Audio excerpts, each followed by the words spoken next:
கீரைக்கார பெண்ணிடம் தளிர் பொன்னாங்கண்ணி கீரையை வாங்கி கொண்டு வாசலில் கிடந்த தமிழ் ஆங்கில நாள் இதழ்களை பொறுக்கிக் கொண்டு உள்ளே வந்தார் சுலக்ஷனா.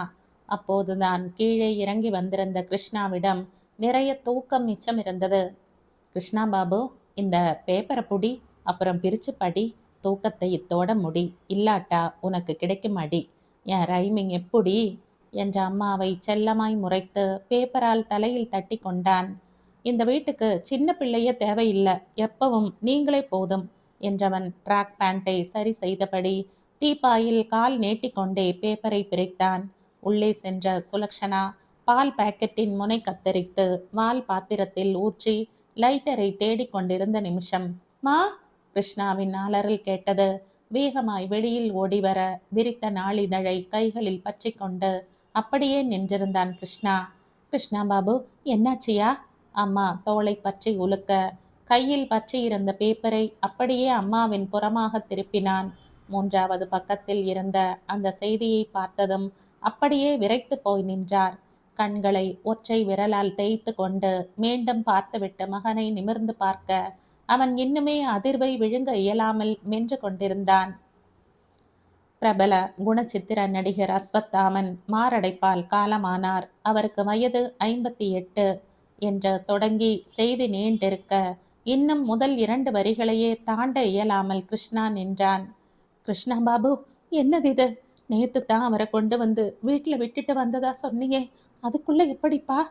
தோள்களை குலுக்கி கொண்டு சோஃபாவில் அமர்ந்தவன் சிறிது நேரம் அடுத்து என்ன செய்வது என்று அறியாமல் அமர்ந்திருந்தான். இது ஒரு விதமான உணர்வு. அஸ்வத்தாமன் எந்த வகையிலும் இவர்களுக்கு உறவில்லை. அவருடைய மகளை மணம் முடிக்க பெண் பார்த்ததும் இரு வீட்டாரும் சம்மதித்ததும் தவிர வேறெந்த பந்தமும் அவர்களுக்குள் இல்லை. என்றாலும் அவரின் மரணம் கிருஷ்ணாவை வெகுவாய் அசைத்தது. கிளம்பு கிருஷ்ணா பாபு, போயிட்டு வந்துடலாம் அம்மா சொல்ல தலை அசைத்துவிட்டு மாடிக்கு சென்றான். உடை மாற்றி வர கட்டிலில் கிடந்த அலைபேசியை எடுத்து பார்த்தான். வழக்கமாய் நல்ல வணக்கத்தோடு ஒரு புன்னகை ஸ்மைலி வரும் கவினியிடமிருந்து இன்று பேட் மார்னிங் என்று போட்டு அப்பாவின் இறப்பு செய்தியை அனுப்பியிருந்தாள். பெருமூச்சு விட்டபடி போனை பாக்கெட்டில் போட்டுக்கொண்டு கீழே வந்தான். அண்ணா நகரில் அஸ்வத்தாமன் வீட்டுக்கு வந்தபோது தாய்க்கும் மகனுக்கும் மனது பாரமாக இருந்தது. நீண்ட ஷாமியானா போடப்பட்டு கூட்டம் தள்ளி சாய்த்தது. தெரு தொடக்கத்தில் இருந்து இறுதி வரைக்கும் கண்ணீர் அஞ்சலி போஸ்டர்கள். அதில் அஸ்வத்தாமன் சிரித்து கொண்டும் பக்கத்தில் 2 கண்கள் கண்ணீர் விட்டு கொண்டும் இருந்தன. ஐஸ் பாக்ஸில் ஷூட்டிங்கிற்கு வந்தது போல் பிரம்மையில் படுத்திருந்தார் அஸ்வத்தாமன். சுற்றி நிறைய உறவு தலைகள் அழுது கொண்டும் நடித்து கொண்டும் அமர்ந்திருந்தன. தலைமாட்டில் ஒரு புறம் சாவித்ரி பிரம்மை பிடித்து அமர்ந்திருக்க, மறுபக்கம் கபனியும் முல்லையும் கண்ணீரில் கால்வாசி கரைந்திருந்தார்கள். அந்த கூட்டத்தில் கிருஷ்ணாவை தெரிந்தது பாரி மட்டும்தான். பக்கத்தில் போய் விசாரித்தான். நல்லாத்தான் சார் இருந்தாரு, பெருசா ட்ரிங்க்ஸ் கூட சாப்பிட மாட்டாரு, கொஞ்ச நாளா பெரிய மன அழுத்தத்துல இருந்தாரு, தன் முடிவை உணர்ந்தோ என்னவோ பொண்ணை சீக்கிரமா செட்டில் பண்ண ஆசைப்பட்டாரு என்றான் கிருஷ்ணாவை ஏற இறங்க பார்த்து கொண்டே. அதற்குள் அடுத்த விசாரிப்புக்கு ஆள் வர நகர்ந்து போனார். அத்தனை கூட்டத்திலும் கிருஷ்ணாவின் கண்கள் கபினியை தொட்டு கொண்டு நின்றது. பெண் பார்க்க வந்தபோது கூட அலங்கரிக்காத ஓவியம் போல் நின்றவள், சந்தித்த ஓரிரு முறையும் மென்மையை பதிவு செய்தவள் இன்று அழுது கரைந்து கொண்டிருந்தாள். கைகளை மார்புக்கு குறுக்கே கட்டிக்கொண்டே நின்றான். என் உள்ளுணர்வு உங்களை தேர்ந்தெடுக்க சொல்லுது. நீங்க என் பொண்ணுக்கும் என் குடும்பத்துக்கும் பாதுகாப்பா இருப்பீங்கன்னு நம்புறேன். ஈரமான வார்த்தைகள் இன்னும் காதை விட்டு இறங்கக்கூட இல்லை. அதற்குள் அதை சொன்னவர் உலர்ந்து போய் பல மணி நேரம் ஆகிறது. சுலக்ஷனா சாவித்திரியின் அருகில் சென்ற கைகளை பற்றி கொண்டே சிறிது நேரம் அமர்ந்திருந்தாள். அந்த கைகள் தந்த அழுத்தத்தில் மெல்ல நம்பிக்கையூட்ட முயன்று கொண்டிருந்தாள். வீடு முழுக்க வண்டாய் சுற்றி கொண்டிருந்த அஸ்வத்தாமனின் ஜாடையில் ஒத்திருந்த பெண் அருகில் வந்து அடிக்கடி சாவித்திரியை காமந்து பண்ணி கொண்டாள். யார் இவங்க? சுலக்ஷனாவை காட்டி முல்லையிடம் விசாரித்தார். முல்லை சொன்னபோது அப்பெண்ணின் முகம் கொஞ்சம் மாறியது. உயரமாய் களையாய் இருந்த ஒரு இளைஞர்தான் அத்தனை வேலைகளையும் இழுத்து போட்டு கொண்டு செய்து கொண்டிருந்தான். பிற்பகலில் சுலக்ஷனா கிளம்பி இருக்க டாக்ஸி பிடித்து அம்மாவை அனுப்பி வைத்து விட்டான். அத்தனையும் முடியும் வரைக்கும் கிருஷ்ணா அங்கேதான் இருந்தான். அத்தனை வேலைகளிலும் யாரும் அழைக்காமல் தன்னை புகுத்தி கொண்டு அங்கே ஒரு ஒழுங்கையும் காட்டியவனை கொஞ்சம் விழி விரித்து பார்த்தார்கள் மற்றவர்கள். விசாரிக்க தகுந்த நேரம் இல்லை என்பதால் இங்கிதத்துடன் கடந்து கொண்டிருந்தார்கள். அஸ்வத்தாமன் பூவாய் மலர்ந்து பூவாய் உதிர்ந்திருந்தார். மரணம் அவருடைய முகத்தில் எந்த மாற்றத்தையும் கொண்டு வந்திருக்கவில்லை. ஆனால் அவருக்கு ஆன்மாவாய் இருந்த அவர் குடும்பத்தில் பெரிய மாற்றத்தை கொண்டு வந்திருந்தது. அன்பை மட்டுமே காட்டி அரவணைப்பை மட்டுமே இட்டு நெப்பிய அந்த குடும்பத்தை நிராதரவாய் விட்டு சென்றிருந்தார். இனி அவர் இடத்தை மட்டுமல்ல, ஒரு குடும்பத் தலைவன் நடந்த தடத்தை கூட நிறைவேற்ற அங்கே யாரும் இருக்கப் போவதில்லை. சொந்த காலில் நிற்க கற்று தந்தவர் அவர்கள் சுதந்திரமாய் முடிவெடுக்கும் துணிவை கற்று தந்திருக்கவில்லை. திடமில்லாத சாவித்திரியும் இன்னும் கால் ஊன்றி இருக்காத முல்லையும் பெருத்த கவலைக்கிடமானார்கள். ஒரு குடும்பத் தலைவனின் அவசியம் பொருளாதாரம் மட்டுமல்ல, கரை சேர்க்கும் படகோட்டியின் அவசியம். நடுக்கடலிலா அலை கடலிலா என்று கேட்டால் என்ன சொல்வது? ஒரு ஆண் அந்த குடும்பத்தின் ஆணி வேறாகத்தான் கண்ணுக்கு தெரியாமல் பங்காற்றி கொண்டிருக்கிறான். அவனுடைய அவசியம் அக்குடும்பத்தின் ஒவ்வொரு துளியிலும் ஒளிந்து கிடக்கிறது. பெண் குழந்தைகளை நிலைப்படுத்த வேண்டிய காலகட்டத்தில் தகப்பன் தவறி போனால் அப்பிள்ளைகளின் வாழ்வு என்னாகும்? நினைக்கும் போதே இதயம் கனத்து போனது. அதுவும் எடுப்பார் கைப்பிள்ளையான சாவித்திரியின் பயந்த குணம் அவர்கள் வாழ்க்கையில் பெரும் பின்னடைவு. அஸ்வத்தாமனை எடுத்த பிறகு காலியாக கிடந்த ஐஸ் பாக்ஸும் ஷாமியானா பந்தலும் பாலை வினைல் நாற்காலிகளும் விரிச்சோடி கிடக்க அங்கே எல்லாவற்றையும் சரி செய்ய உதவி கொண்டிருந்தான். வெளியில் வந்த ஜானகி அவனை உற்று பார்த்துவிட்டு உள்ளே சென்றாள். விசாரிக்கிற நிலையில் சாவித்திரியும் முல்லையும் இல்லை. அள்ளி கொண்டு போன அதிர்ச்சியில் இருந்து விடுபடாமல் இருவரும் மயங்கி கிடக்க கொஞ்சமாய் சுதாரித்திருந்தது கபினிதான். கபினி நிமிர்ந்து பார்த்தாள். ஜானகி அத்தைதான். இத்தனை நாளாய் ஒதுங்கியே இருந்த அத்தை இன்று அத்தனையும் அவளாக வீட்டிற்குள் வலம் வந்து கொண்டிருந்தாள். கண்ணை உறுத்தியது அந்த இயல்பு என்றாலும் கபினி எதுவும் கேட்கவில்லை. சொல்லுங்க அத்தை, அந்த பையன் யாரு? விசாரிப்பது யாரு என்று தெரிந்தே இருந்தாலும் பதிலை தயார் செய்திருக்காததால் மெல்ல யோசனையாய் பார்த்தாள். யாரத்த? அந்த ஒயிட் பைஜாமா குர்த்தா வெளியில நின்று எல்லா காரியத்தையும் இழுத்து போட்டுட்டு நிற்கிறானே. மெல்ல தலை தாழ்ந்து கொண்டாள். அந்த துக்க நேரத்தில் வெட்கமெல்லாம் வரவே இல்லை.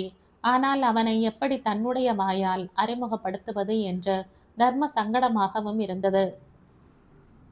அப்பா எனக்கு பேசி இருக்க மாப்பிள்ளையத்தை ஆடிட்டரா இருக்காரு என்றாள் தலை நிமிராமல். ஜானகியின் முகம் சடுதியில் மாறியது. ஓ, இத்தனை நடந்திருக்கா? கூட பிறந்தவ ஒருத்தி இருக்க, எனக்கு தெரியாம? எதுக்கு வீண் ஆணவம்? இப்ப என்னத்தை கொண்டு போயிட்டார் உன் அப்பா? வெறும் பேச்சுதானே? அண்ணன் இருந்தப்ப எப்படியோ, இப்ப எல்லாத்தையும் ஒரு முறைக்கு 4 தடவை யோசிச்சுதான் செய்தாகணும். அவர் எங்களை கேவலமா நடத்தின மாதிரி நாங்க உங்களை நடத்த முடியாது. ஏதாவது மனசுல இருந்தா அழிச்சிடு. கண்டிப்பாய் சொல்லிவிட்டு நகர அவளுடைய கண்கள் அனிச்சையாய் ஜன்னலை தடவ வார்த்தைகளை காதுகளில் ஏந்தி கொண்டு கிருஷ்ணா நின்றிருந்தான். நீ இல்லாத உலகத்திலே நிம்மதி இல்லை, உன் நினைவில்லாத இதயத்திலே சிந்தனை இல்லை. இரவை நிலவு பொறுப்பில் எடுத்து கொண்டிருந்தது. தோட்டத்தில் கிடந்த வயர் சேரில் தன்னை முழுசாய் சரித்து கொண்டு கைகளை கண்களுக்கு மேல் அணை கட்டி கொண்டு அமர்ந்திருந்தான் கிருஷ்ணா. எல்லாம் கனவு போல் தோன்றியது. யோசித்தது எல்லாம் கனவாகி போனது போல தோன்றியது. இப்போதுதான் நடந்தது போல் அத்தனை காட்சிகளும் பிழையின்றி சுத்தமாக மனக்கண்ணில் நிற்கிறது. அதற்குள் எல்லாமே இல்லாமல் போய்விட்டது. கிருஷ்ணா பாபு, இன்னும் அதையே நினைச்சுக்கிட்டு இருக்காத. உள்ள வந்து சாப்பிட்டுட்டு படு. நீ இப்படி உட்கார்ந்தா அம்மாவுக்கு ரொம்ப கஷ்டமா இருக்கு. சுலக்ஷனா மகனின் அடர்ந்த கேசத்தை தடவி சொன்ன போது கொஞ்சம் மூச்சு சீரானது போல் இருந்தது. எதுவும் யோசிக்கலாமா? சொல்லப்போனா எதையும் யோசிச்சதே இல்லை நான். அவங்களா தேடி வந்து பேசினாங்க. மனசுல விருப்ப விதை தூவி வேறு விட்ட பிறகு இனம் தெரியாத பிடிப்பாகி போச்சு. கல்யாணம்னு பேசினதும் முதல்ல வந்தது கபினிதான். அதனால அந்த உறவும் உணர்வும் ரொம்ப பிடித்தமானதாக இருந்தது. சட்டுனி இங்க எதுவும் நடக்கலைன்னு சொன்னா எப்படி சமாதானமாகிறதுன்னு தெரியல. தோள்களை குலுக்கி கொண்டு சிரித்தான் வேதனையாக. கிருஷ்ணா பாபு, இப்படி மனசுடைஞ்சு பேசுறதுக்கா உன்னை பெத்து வளர்த்துருக்க? உன்னை நம்பி தன்னுடைய பொண்ணுக்கு கேட்டவர் செத்து போனதால நம்பிக்கையா செத்து போக போகுது. கொஞ்ச நாள் போகட்டும், நாம் போய் பேசி பார்க்கலாம். யாரோ ஒரு அத்தை திடீர்னு முளைச்சு எதுவும் இல்லைன்னு சொன்னா ஆச்சா? நம்பிக்கையை இழந்து பேசக்கூடாது கிருஷ்ணா பாபு. அப்படி தகையாம போனா இது நமக்கான வாழ்க்கை இல்லைன்னு நினைச்சு ஒதுங்கிட வேண்டியதுதான். தலையசைத்தான். ஆனாலும் இதயத்தில் மூச்சிற்கு இம்சையாக இருந்தது. நீங்க என் பெண்ணுக்கும் என் குடும்பத்துக்கும் ஒரு நம்பிக்கையான துணையா இருப்பீங்கன்னு எனக்குள்ள விதை விழுந்திருக்கு. அது எப்ப விருஷமாகும்னு தெரியல. அஸ்வத்தாமன் கடைசியாய் தன் மீது சாட்டி விட்டு போன பொறுப்பும் நம்பிக்கையும் மனசு முழுக்க உறுத்தலாக இருந்தது. நடுநிசையை கடந்தும் உறக்கம் வாய்தா வாங்கி கொண்டே இருந்தது. அலைபேசியை எடுத்து பார்த்தான். பூவோடு மலர்ந்து சிரிக்கும் இரவு வணக்க செய்தி கபினியிடம் இருந்து வரவே இல்லை. ஒரு வாரத்தை உலகம் புரட்டி இருந்தது. உறவுகளின் இடைவெளியை நினைவுகள் வந்து இட்டு நெப்பிக் கொண்டிருந்தது. சாவித்திரியின் கால்களுக்கு கீழே உலகம் காணாமல் போயிருக்க இயங்க தெரியாமல் தேங்கி போயிருந்தார். வீட்டுக்கு வருவோரும் போவோருமாக எதையும் சிந்திக்க அனுமதிக்கவில்லை. இத்தனை நாள் சினிமாக்காரர்களே படி ஏறாத வாசலுக்கு துக்கம் விசாரிக்க நடிகர்களும் இயக்குநர்களும் வந்து போனார்கள். வந்தவர்களிடம் பேசக்கூட அறியாமல் திணறிப்போனார் சாவித்ரி. நடிகரின் மனைவி என்பது அடையாளமோ அங்கீகாரமோ அல்ல. எதையும் முன்னின்று கற்றுக்கொள்ள சொல்லி சொல்லி அலுத்து போனதாலோ என்னவோ அனுபவப்படட்டும் என்று மறித்தும் போயிருந்தார். அஸ்வத்தாமன் நடித்த பாதையில் நின்ற படங்கள், அதற்கான நிலுவைத் தொகைகள் என்று எல்லாமே மலைப்பாக இருந்தது. யாரிடம் பணம் வாங்கி இருக்கிறார், யாருக்கு தந்திருக்கிறார் என்று எதுவுமே தெரியவில்லை. மூவரில் கொஞ்சமே கொஞ்சமாய் கபினி மட்டுமே வருபவர்களை சந்தித்து கொண்டிருந்தாள் என்றால் முல்லை மொத்தமாக குலைந்து போயிருந்தாள். 10ஆம் நாள் காரியமும் அடுத்த நாள் நடப்பும் வைத்திருந்தார்கள். ஜானகி இங்கேயே தங்கிக் கொள்ள பிரகாஷ் மட்டும் அவ்வப்போது வந்து போய்கொண்டிருந்தான். துக்கத்தின் சுவடுகள் மெல்ல மெல்ல கரைந்து போயிருக்க லாப நஷ்ட கட்டம் கட்டத் தொடங்கி இருந்தன உறவு முறைகள். வீடு முழுக்க ஜானகி அத்தை மற்றும் பிரகாஷின் ஆதிக்கமாக இருந்தது. அத்துமீறிய அவர்கள் அதிகாரத்தை சகிக்க முடியாமல் கபினி கோபப்பட்டு கத்தப்போக கோழையாய் நின்ற சாவித்ரி மகளின் கைகளை பற்றி கொண்டு பதறினார். வேணாம் கபினி, எதுவும் பேசாத. ஆதரவா இருக்கிற ஜானகியையும் துரத்தி விட்டுட்டா தனியா நாம தவிச்சு போயிடுவோம். இத்தனை நாளா ஜானகி என்னை எந்த துரும்பையும் கிள்ள விடல. அவளே தான் எல்லாத்தையும் பார்த்தா. எதுவும் பேசிடாத ப்ளீஸ். மகளின் கை பிடித்து கெஞ்ச கபினி வாய் மூடிக்கொண்டாள் வழியற்று. காரியத்துக்கு வந்த கிருஷ்ணாவும் சுலக்ஷனாவும் ஜானகியின் கவனம் ஈர்த்தார்கள். அவர்களை கண்டதும் கபினியின் கண்களில் விரிந்த பளபளப்பை கவனிக்க தவறவில்லை. எல்லாம் முடிந்து கூட்டம் மட்டுப்பட்டதும் சபை கலைந்த அமைதி அங்கே நிலவியது. அடி ஆழத்தில் தங்கி கிடந்த நினைவுகள் ஆஸ்வாசப்பட்டதும் மேலெழுந்த கண்ணீர் சுரப்பிக்கு வேலை வைக்க அடுத்து எந்த திசையை நோக்கி என்று அறியாமல் சாவித்ரி வெள்ளந்தியாய் அமர்ந்திருந்தாள். சொந்தக்காரங்களை மட்டும் தானே அண்ணி கூப்பிட்டது. அந்த பையனும் அம்மாவும் வந்திருக்காங்களே, யார் அழைச்சது? ஜானகி கூர்மையாக கேட்க சாவித்ரி சத்தே இல்லாத பார்வையை மகள் மீது பலகீனமாக பதித்தார். நான் தான் அத்தை. அப்பாவுக்கு கிருஷ்ணா மேல ரொம்ப நல்ல அபிப்பிராயம் இருந்தது. அவங்களுக்குள்ள நல்ல நட்பும் இருந்தது.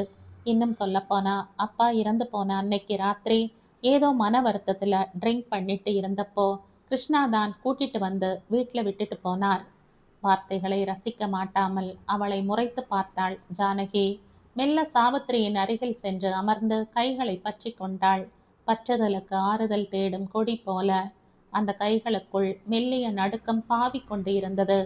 அந்த பயம்தான் அவர்களை சாய்க்கும் ஆயுதம் என்று ஜானகிக்கு நன்றாகவே தெரியும். பாருங்கண்ணி, அண்ணனோட பார்வை வேற, நம்மை மாதிரி பெண்களோட பார்வை வேற.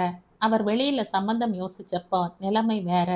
அவர் இருந்தாரு, நல்லது கெட்டது அவரே விசாரிச்சு எடுத்து செஞ்சு உருவாக்கிடுவார். ஆனா நீங்க பொம்பளை, அதெல்லாம் முடியுமா? அதுவும் அண்ணனோட நிழலை தாண்டி? உங்களுடைய நிழல் விழுந்த சரித்திரம் இருக்கா? உங்களுக்கு என்ன தெரியும்? அந்த பையன் வந்து பொண்ணு பார்த்தான், அவ்வளவுதான்.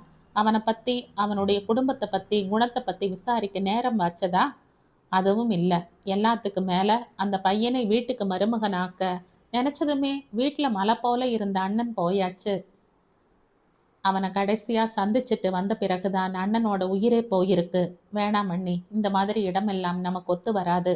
சின்னதுக்கு வேணா வெளியில பார்ப்போம். கம்பெனிக்கு பிரகாஷையே முடிச்சுடலாம். அண்ணன் ஏன் அவனை மறந்தார்னு தெரியல. உள்ளங்கையில் தந்த அழுத்தத்தில் அவ்வளவு ஆறுதல் தெரிந்தது. மகளை நிமிர்ந்து பார்த்தாள். கண்கள் முழுக்க குழப்பமும் கலக்கமும் போட்டி போட்டு கொண்டிருந்தது. இது முடிவெடுக்க சரியான நேரமா? குழம்பிய குட்டையில் கல் எரிந்து கொண்டே இருந்தால் வளைய வளையமாக வேதனை சுழன்று அடிக்குமே தவிர நீர்த்து தெளிவு கிடைக்காது. ஆனால் ஜானகி சொல்வது போல் கிருஷ்ணாவை பற்றி இப்போது சிந்திக்கவும் அவசியம் இல்லை என்றும் தோன்றியது. கலக்கமாக நின்ற கபினியின் அருகில் வந்து மென்மையாக தலையை வருடினார். கண்கள் பொத்து கொண்டது. மா, தெரியல கபிமா, எது சரி எது தப்புன்னு தெரியல. ஆனா இப்போதைக்கு எதை பத்தியும் யோசிக்க வேண்டாம்னு மட்டும் தெரியுது. அந்த யோசனை கிருஷ்ணாவுக்கும் சேர்த்துத்தான். உன் அத்தை சொல்ற ஒரு விஷயத்தை யோசிச்சும் பார்க்கணும். உன் அப்பா இல்லை இப்போ. அவர் மாதிரி நம்மளை தைரியமா எதையும் செய்ய முடியாதுங்கிறது நிஜம்தான். நமக்கு முடிவெடுக்கிற அவசியமே இல்லாம எல்லாமுமா உன்னுடைய அப்பா நின்னாரு. இப்போ முதன்முறையா அந்த பொறுப்பு நமக்கு வந்திருக்கு. நம்ம திறமையை சோதிச்சு பார்க்க உன் வாழ்க்கையை களமா எடுத்துக்க வேண்டாம். எல்லாத்தையும் மறந்துடு. என்ன விதிச்சிருக்கோ அதுபடி நடக்கட்டும். எனக்கு கிருஷ்ணாவை பிடிச்சிருக்குமா என்றாள் சன்னமான குரலில். உன் பிடித்தத்தை நிறைவேற்ற உன் அப்பா இப்ப இல்லை கபினி. எனக்கு எது எது சரி எது தப்புன்னு தெரியாது. இதுதான்னு தெரியாத கிருஷ்ணாவை விட இவ்வளவுதான்னு தெரிகிற பிரகாஷ் தேவலாம்னு தோணுது. ஆனா நான் எதையும் முடிவா சொல்லல. விதிப்படி நடக்கட்டும். நடக்கிறதை ஏத்துக்க தயாராயிரு. அம்மா சொல்லிவிட்டு நகரும் போது கையில் இருந்த மீன் துள்ளி கொண்டு கிணற்றில் விழுந்தது போல் ஹோவென்று வந்தது. காதல் என்பதெல்லாம் பெரிய வார்த்தை. ஆனால் மனசுக்குள் கண்ணியமாய் விழுந்து போன ஒரு உருவத்தை தன் பக்கத்தில் கண்ணியமாய் நிறுத்தி வைத்து கனவு கண்ட ஒரு உறவை இல்லை என்று சட்டென்று தள்ளுவது வலித்தது நிஜத்தில். கண்ணாடியை உடைப்பதால் பிம்பங்கள் அழியாது என்று அவள் அறியாமல் போனதுதான் சிறு பிள்ளைத்தனம். பிம்பத்தை உடைக்க கண்ணாடியை நொறுக்கினால் உடைந்த ஒவ்வொரு துளியிலும் விஸ்வரூபம் எடுத்து நினைவுகள் பேய் ஆட்டம் போடும் என்பதை அவள் அறிய தவறிப்போனாள். உறவு என்றொரு சொல் இருந்தால் பிரிவு என்றொரு பொருள் இருக்கும். தேவேந்திரன் விஷயத்தை சொன்னபோது ஒரு நிமிடம் கண்களை மூடிக்கொண்டு விஷயத்தை உள் வாங்கி கொண்டார் சுலக்ஷனா. அவர்களாய் தேடி போனது எதுவும் இல்லை. ஆனால் மனதில் விதை தோவி அது விளைய காத்திருந்த நிமிஷம் மண்ணை கிளறி இன்னொரு புறம் வீசுவது என்ன நியாயம் என்று ஆற்றாமையாக இருந்தது. அதுவும் கிருஷ்ணாவிற்கு அந்த பெண்ணையும் அந்த குடும்பத்தையும் நிறையவே பிடித்திருக்கிறது என்று அறிந்த பிறகு இந்த முறிவு எல்லாவற்றையும் நகைச்சுவையாக கடந்து போகும் சுலக்ஷனாவிற்கே வருத்தமாகத்தான் இருந்தது. என்ன தேவேந்திரன் சொல்றது? எதுவும் நல்ல செய்தியா இல்லையே. நாங்களா தேடி வந்தோம், அவங்களே வந்தாங்க. சும்மா இருந்த என் புள்ள மனசுல ஆசையை வளர்த்துட்டு இப்ப காரணமே இல்லாம வேண்டாம்னு சொன்னா என்ன அர்த்தம்? கொஞ்ச நாள் போகட்டும்னு சொல்லுங்க, அதுல நியாயம் இருக்கு. அதை விட்டுட்டு சட்டுன்னு வேண்டாம்னு சொன்னா என்ன அர்த்தம்? நான் என்னம்மா செய்யட்டும்? உங்களையும் தெரியும் அவங்களையும் தெரியும். நல்ல விஷயம் நடக்கட்டும்னு மனசுக்குள்ள நிறையவே ஆசைப்பட்டேன். நம்ம யோசிச்சா போதுமா? பக்தன் யோசிச்சா மட்டும் உலகம் சுத்தாது. அந்த பார்த்தனின் சாரதி யோசிக்கணும். அஸ்வத்தாமன் அருமையான மனுஷன். அவரோட விருப்பம் வேற. அந்த வீட்டு அம்மாக்கு அத்தனை சாமர்த்தியம் காணாது. அவங்க எடுப்பார் கைப்பிள்ளை மாதிரி. பாவம், அவங்கள சொல்றதுக்கும் எதுவும் இல்லை. வீட்டில் மலை போல இருந்த மனுஷன் தவறிட்டார்ல. கேள்வியும் அவரே கேட்டு பதிலும் அவரே கூறிக்கொண்டிருந்தார்.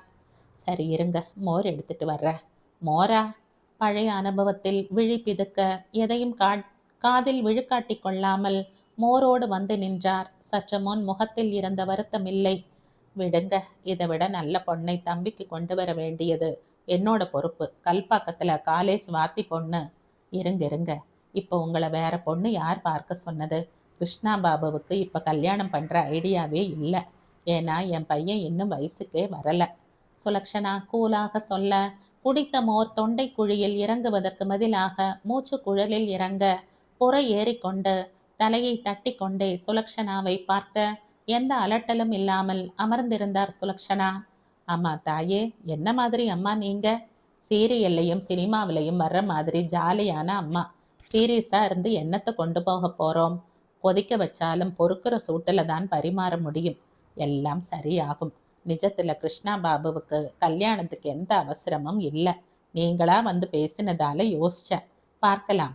கண்களிலும் கனிவு மிதக்க சொல்லி வழி அனுப்பி வைத்தார்.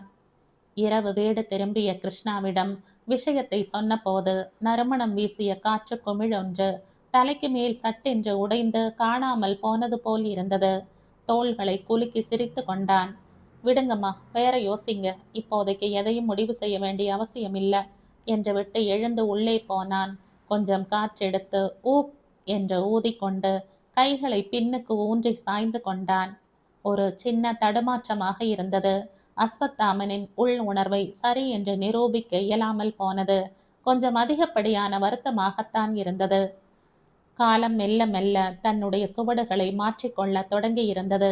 3 மாதங்கள் அத்தோடு சேர்த்து சில நாட்கள் என்று கரைந்திருக்க நினைவு அடுக்குகளில் திருமண விஷயமே முழுசாய் மறந்து போயிருந்தது இரு குடும்பத்திற்குமே. அலுவலகம் வந்தவனை ஜின்னா தன்னுடைய அறைக்கு அழைக்க எழுந்து உள்ளே போனான். கிருஷ்ணா, கேபி டயர்ஸ்ல இருந்து கோதண்டராமன் கால் பண்ணி பேசினாரு. அவங்க கணக்கு விபரம் என்னாச்சுன்னு கண்களை கணினியில் பதித்து கொண்டே கேட்டார். அனுப்பியாச்சு சார். அந்த கோதண்டராமன் சரியான தண்டராமனா இருப்பாரு போல இருக்கு. நாம் அனுப்புற எந்த மெயிலையும் ஓபன் பண்றதே இல்லை. பிறகு அது வரல இது வரலைன்னு குறை சொல்லிக்கிட்டு என்றான் அலுப்பாக. ஹேய், அவங்க நம்ம கிளையண்ட் வாய்க்கு வந்த மாதிரி பேசக்கூடாது. பெரிய புண்ணாக்கு கிளையண்ட் என்றான் அலுப்பாக. புண்ணாக்குன்னு சொன்னதும் ஞாபகம் வருது. புண்ணாக்கு புண்ணிய கோடி ஜிஎஸ்டி பத்தி ஏதோ தகவல் வேணும்னு கால் பண்ணி இருந்தாரு. நீ வந்து பார்ப்பேன்னு சொல்லி இருக்க. ஊர்ல இருக்கிற கிழடு கட்டகை எல்லாத்தையும் என் தலையிலேயே தள்ளுங்க. அரே யார், மை தும்ஹாரா பாஸ் ஹோம். அவரின் சிரிப்போடு தன்னையும் இணைத்து கொண்டான். கிருஷ்ணா, சொல்ல மறந்துட்டேன். உன்னுடைய பழைய மாமனார் வீட்டுக்கு இன்னைக்கு போக போறோம் சொல்லிவிட்டு கண் சிமிட்ட குழப்பமாக ஏறிட்டான். சார், நீங்க இப்படி பேசுறது கேட்டா நான் 7-8 பேருக்கு வாழ்க்கைப்பட்டு சீரழிஞ்சு கிடக்கிறேன்னு யாரும் யோசிக்க மாட்டாங்க. என்னை கடைசியில வாழாமையே வெட்டி ஆக்கிடுவங்க போல. காலையில நடிகர் அஸ்வத்தாமன் வீட்டில இருந்து கால் வந்திருக்கு. பேசினது அவருடைய மேனேஜர் பாரி. அஸ்வத்தாமன் மறைவுக்கு பிறகு எந்த விஷயமும் டீல் பண்ணாம கிடப்புல இருக்கு. அதான் வீட்டுக்கு வர சொல்லியிருக்காங்க. கிளம்பு, போகலாம். ஜென்னா சொல்லிவிட்டு முகத்தை நிமிர்ந்து பார்க்க கிருஷ்ணா யோசனையாக அமர்ந்திருந்தான். நான் வரணுமா சார்? பின்ன நீ தான் அஸ்வத்தாமன் அக்கௌண்ட் ஃபுல்லா டீல் பண்ணிட்டு இருந்தவன். அப்ப நீ தான் வரணும். இதுல யோசிக்க எதுவும் இல்லை கிருஷ்ணா. உன்னை மறுத்தவங்க தான் வருத்தப்படணும். நீ ஏன் வருத்தப்படுற? கிளம்பு. இருக்கையை தள்ளி கொண்டு எழுந்து கொள்ள அவரோடு இணைந்து கொண்டான். அண்ணா நகர் டெர்மினஸை தாண்டியதுமே மனம் பழைய நினைவுகளில் லயிக்க தொடங்கி இருந்தது. குடும்பத்தோடு பெண் பார்க்க வந்த நாளும் அதன் பிறகு அஸ்வத்தாமனை இறுதியாக காரில் அழைத்து கொண்டு வந்த நினைவுகளும் மனதை சுற்றி அடிக்க கொஞ்சமாய் சஞ்சலப்பட்டு போனான். வீட்டை அடைந்து அனுமதி வாங்கி கொண்டு ஹாலில் காத்திருக்க முகப்பில் சந்தன மாலையுடன் வாடாத புன்னகையாய் அஸ்வத்தாமன் நிறைந்திருந்தார். பெருமூச்சு விட்டு கொண்டான். அவரின் புன்னகை வரவேற்புக்கு பதில் தரும் முகமாக. இவர்களை பார்த்துவிட்டு பாரி அலுவலக அறையில் இருந்து எழுந்து வந்தார். உங்களுக்காகத்தான் நான் இங்க வந்திருக்கேன். நான் இப்போ இயக்குனர் அமிர்த காஞ்சிக்கு பிஏவா இருக்கேன். சார் போன பிறகு இங்க எல்லாமே மாறிப்போச்சு. நமக்கு இனி இங்க என்ன வேலை? அம்மா கால் பண்ணி கணக்கு வழக்கு எதுவும் தெரியல, போட்டது போட்டபடி கிடக்குதுன்னு வருத்தப்பட்டாங்க. அதான் வந்த என்றார் குரலை தாழ்த்தி. பேச்சு குரல் கேட்டு உள்ளிருந்து வெளியே வந்த பிரகாஷ் கண்களை குறுக்கி கிருஷ்ணாவை பார்த்தான். எங்கேயோ பார்த்த மாதிரி இருக்கே என்றவன் முகத்தில் ஒரு சேர வெளிச்சமும் இருளும் வந்தது. இனிமே நான் தான் இங்க கணக்கு வழக்குகளை பார்க்கணும். மாமா இறந்த பிறகு இங்க எல்லாமே நான் தான். திடீர்னு பார்த்தா நிறைய பேர் மாமா பணம் தரணும்னு சொல்லிட்டு வந்து நிக்கிறாங்க. இவ்வளவு பணத்தை மாமா கடன் வாங்க வேண்டிய அவசியம் என்ன இருக்கு? எனக்கு அவருடைய கணக்கு வழக்குகள் விபரம் தெரிஞ்சாகணும் என்றான் அழுத்தம் திருத்தமாக. மிஸ்டர் பிரகாஷ், கண்டிப்பா எல்லா விபரங்களையும் உங்களுக்கு விளக்க வேண்டிய கட்டாயமும் தார்மீக கடமையும் எங்களுக்கும் இருக்குதான். ஆனா சம்பந்தப்பட்ட அஸ்வத்தாமன் சாரோட ஃபேமிலி மெம்பர்ஸ் யாரையாவது அழைச்சிட்டு நாளைக்கு ஆஃபீஸ் வந்துடுங்க. நாங்க எங்ககிட்ட இருக்க அவருடைய கணக்கு விபரங்களை ஒப்படைக்கிறோம். இப்படி சொல்றேன்னு வித்தியாசமா நினைக்க கூடாது. இதுதான் இங்க ரூல்ஸ். இதுக்கு முன்ன சார் உங்களை அழைச்சு வந்து ஒரு இன்ட்ரோ தந்திருந்தா கண்டிப்பா எந்த தயக்கமும் இருந்திருக்காது. பாரி, அவர் அழைச்சிட்டு வந்துடுங்க. எதுக்கு ஆபீஸ் வரணும்? நான் இந்த வீட்டுக்கு சொந்தம்ங்கிறத இப்ப கூட உங்களுக்கு புரியலையா என்றான் கோபமாக. வீட்டுல இருக்கிறதாலேயே நீங்க சொந்தக்காரர் ஆகிட முடியாது சார். நீங்க யாருங்கிற ஆராய்ச்சி பண்ண வேண்டிய தேவை எங்களுக்கு இல்ல. எது நடந்தாலும் எந்த சட்ட ரீதியான சிக்கலும் எங்கள் பக்கம் வந்துடக்கூடாதுங்கிறதுல நாங்க எப்பவும் தெளிவாத்தான் இருப்போம். ஸோ சாரி, நாளைக்கு ஆபீஸ் வந்துடுங்க. ஜென்னா கண்டிப்பான தொனியில் சொன்னார். ஜென்னாவின் வார்த்தைகள் அவ்வளவாய் பிரகாஷை கவரவில்லை என்றாலும் அமைதியாக தலையசைத்தான். இருவரும் அலுவலக அறையை விட்டு வெளியே வர கபினியும் சாவித்திரியும் கோயிலில் இருந்து வீடு திரும்பிக் கொண்டிருந்தார்கள்.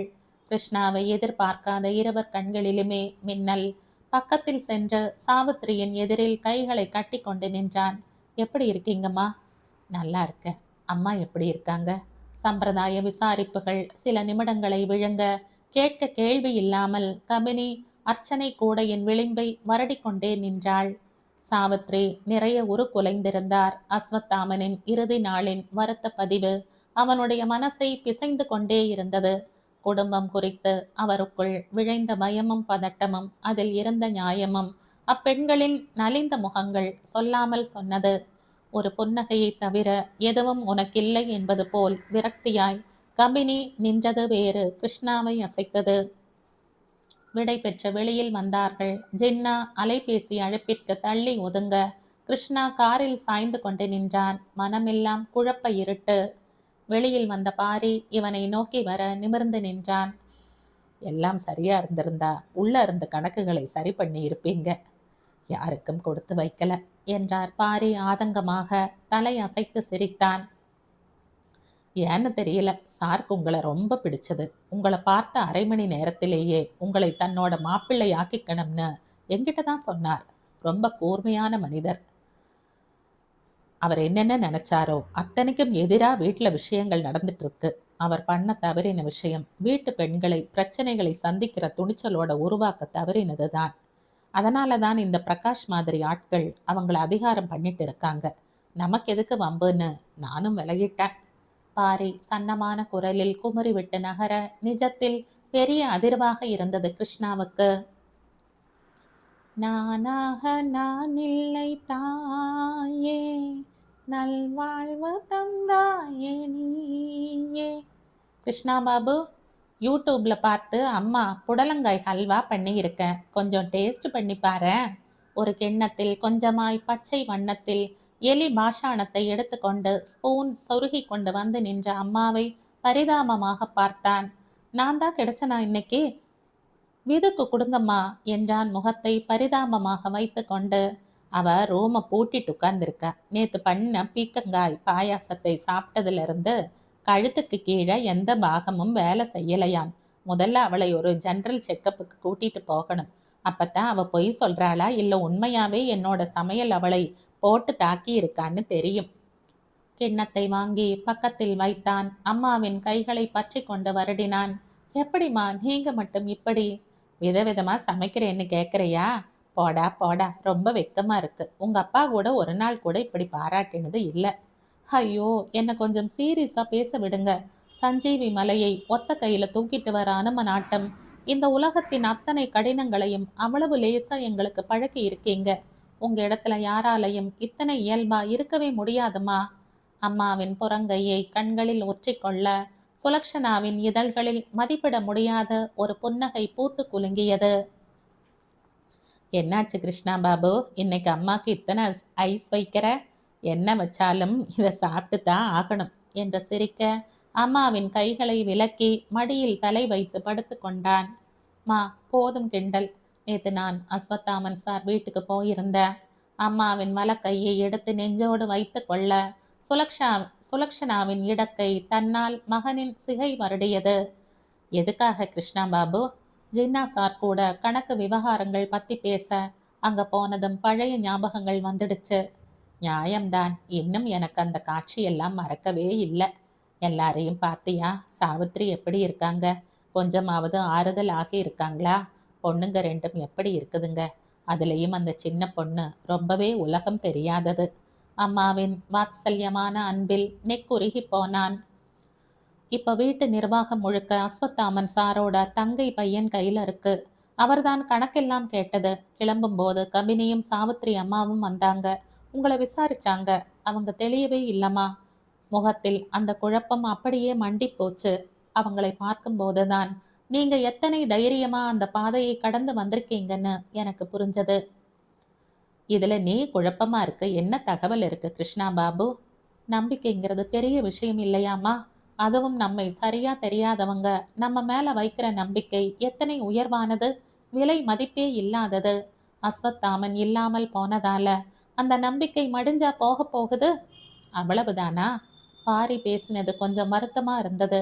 அஸ்வத்தாமன் சாருக்கு என் மேல ஏற்பட்ட இனம் தெரியாத நம்பிக்கை, அதற்கு நேர் எதிராக இப்போ நடந்துகிட்டு இருக்கிற சூழ்நிலைன்னு பார்க்கும்போது, ஒரு மனிதன் இல்லாமல் போனால் அவருடைய நம்பிக்கைக்கு அர்த்தம் இல்லாமல் போயிடுமா? அவர் ஆசைக்கு உருவம் இல்லாமல் போயிடுமா? எனக்கு புரியல. இதுல புரிய எதுவுமே இல்லை கிருஷ்ணா பாபு. உனக்கு தப்புன்னு தெரிஞ்சா அதை தாராளமா திருத்த முயற்சி செய். நமக்கு என்னென்ன விலக வேண்டிய அவசியம் இல்லை. நீ சரியான ஆள்னு அஸ்வத்தாமனுக்கு புரிஞ்சது நிஜமானது தான்னு அவர் ஆத்மாவுக்கு புரிய வச்சு சந்தோஷப்படுத்து. இதுக்கு நீ அந்த வீட்டு மருமகனா இருக்கணுங்கிற எந்த அவசியமும் இல்லை. ஏன் மகனா நல்ல மனுஷனா இருந்தா போதும். ஆனா அதையும் மீறி உனக்குள்ள ஏற்பட்டு இருக்கிற இந்த தவிப்புக்கு கபினி பேர்ல இருக்கிற பிடிப்பும் காரணமா இருக்கும். அதை மறைக்கவோ வெட்கப்படவோ எதுவும் இல்லை. அம்மாவின் கைகளை பற்றி இழுத்து தன்னுடைய கழுத்தை வளைத்து கொண்டான். இந்த அன்பும் நெறிப்படுத்தலும் தான் இவர்களின் இத்தனை வளர்ச்சிக்கு காரணம். இல்லை இல்லை, மலர்ச்சிக்கு காரணம். வெற்று வளர்ச்சிகள் மட்டுமே வாழ்க்கையில் அடையாளமாக இருக்க முடியாது. வாழ்க்கையை வளர்ச்சியை அனுபவிக்கும் மலர்ச்சி வேண்டும். அது அத்தனையும் அம்மாவால் தான். எழுந்தமர்ந்து மெல்ல கண்களை மூடிக்கொண்டான். அம்மாவின் வார்த்தைகள் ஒவ்வொன்றும் அத்தனை அர்த்த பொதிவாயிருந்தன. செய்ய வேண்டும், தன்னால் முடிந்தவரை சீர் செய்ய வேண்டும். கிருஷ்ணா பாபு, இந்த யோசிக்கிற மாதிரி, உலகத்தை அப்படியே ஹெர்குலிஸ் மாதிரி தூக்கி நிறுத்துற மாதிரி யோசனை பண்ணது போதும். அந்த ஹல்வாவை சாப்பிட்டே ஆகணும். நீ தர ஃபீட்பேக் பார்த்துத்தான் மம்மி யூடியூப் சேனல் ஆரம்பிக்கிறத பற்றி யோசிக்க முடியும். அட ஆண்டவா, இந்த ஆசை வேறையா? ஆமாம் கிருஷ்ணா பாபு, அதுக்கு எதுவுமே தேவையில்லை. மம்மிக்கு ஒரு 50 காட்டன் சாரி வாங்கணும். தினம் ஒன்று கட்டிட்டு சமையல் அப்லோடு பண்ணா தானே நல்லா இருக்கும். கடாயிலிருந்து கரண்டி வரைக்கும் அத்தனையும் நியூ மாடலாக வாங்கணும். அப்பத்தான் பார்க்குறவங்க இம்ப்ரெஸ் ஆவாங்க. நம்ம கிச்சனை இன்டீரியர் ஆளுங்க கிட்ட தந்து மாடுலர் கிச்சனாக மாற்றணும். அம்மா அந்த காலத்து பியூசி.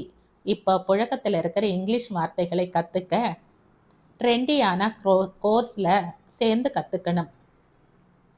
சுலக்ஷனா பேசிக்கொண்டே இருக்க அம்மா தந்த அதிர்ச்சியில் வாயில் வைத்த ஹல்வாவை விழுங்க குரல் வளை அற்று பேந்த பேந்த விழித்து கொண்டு அமர்ந்திருந்தான் கிருஷ்ணா.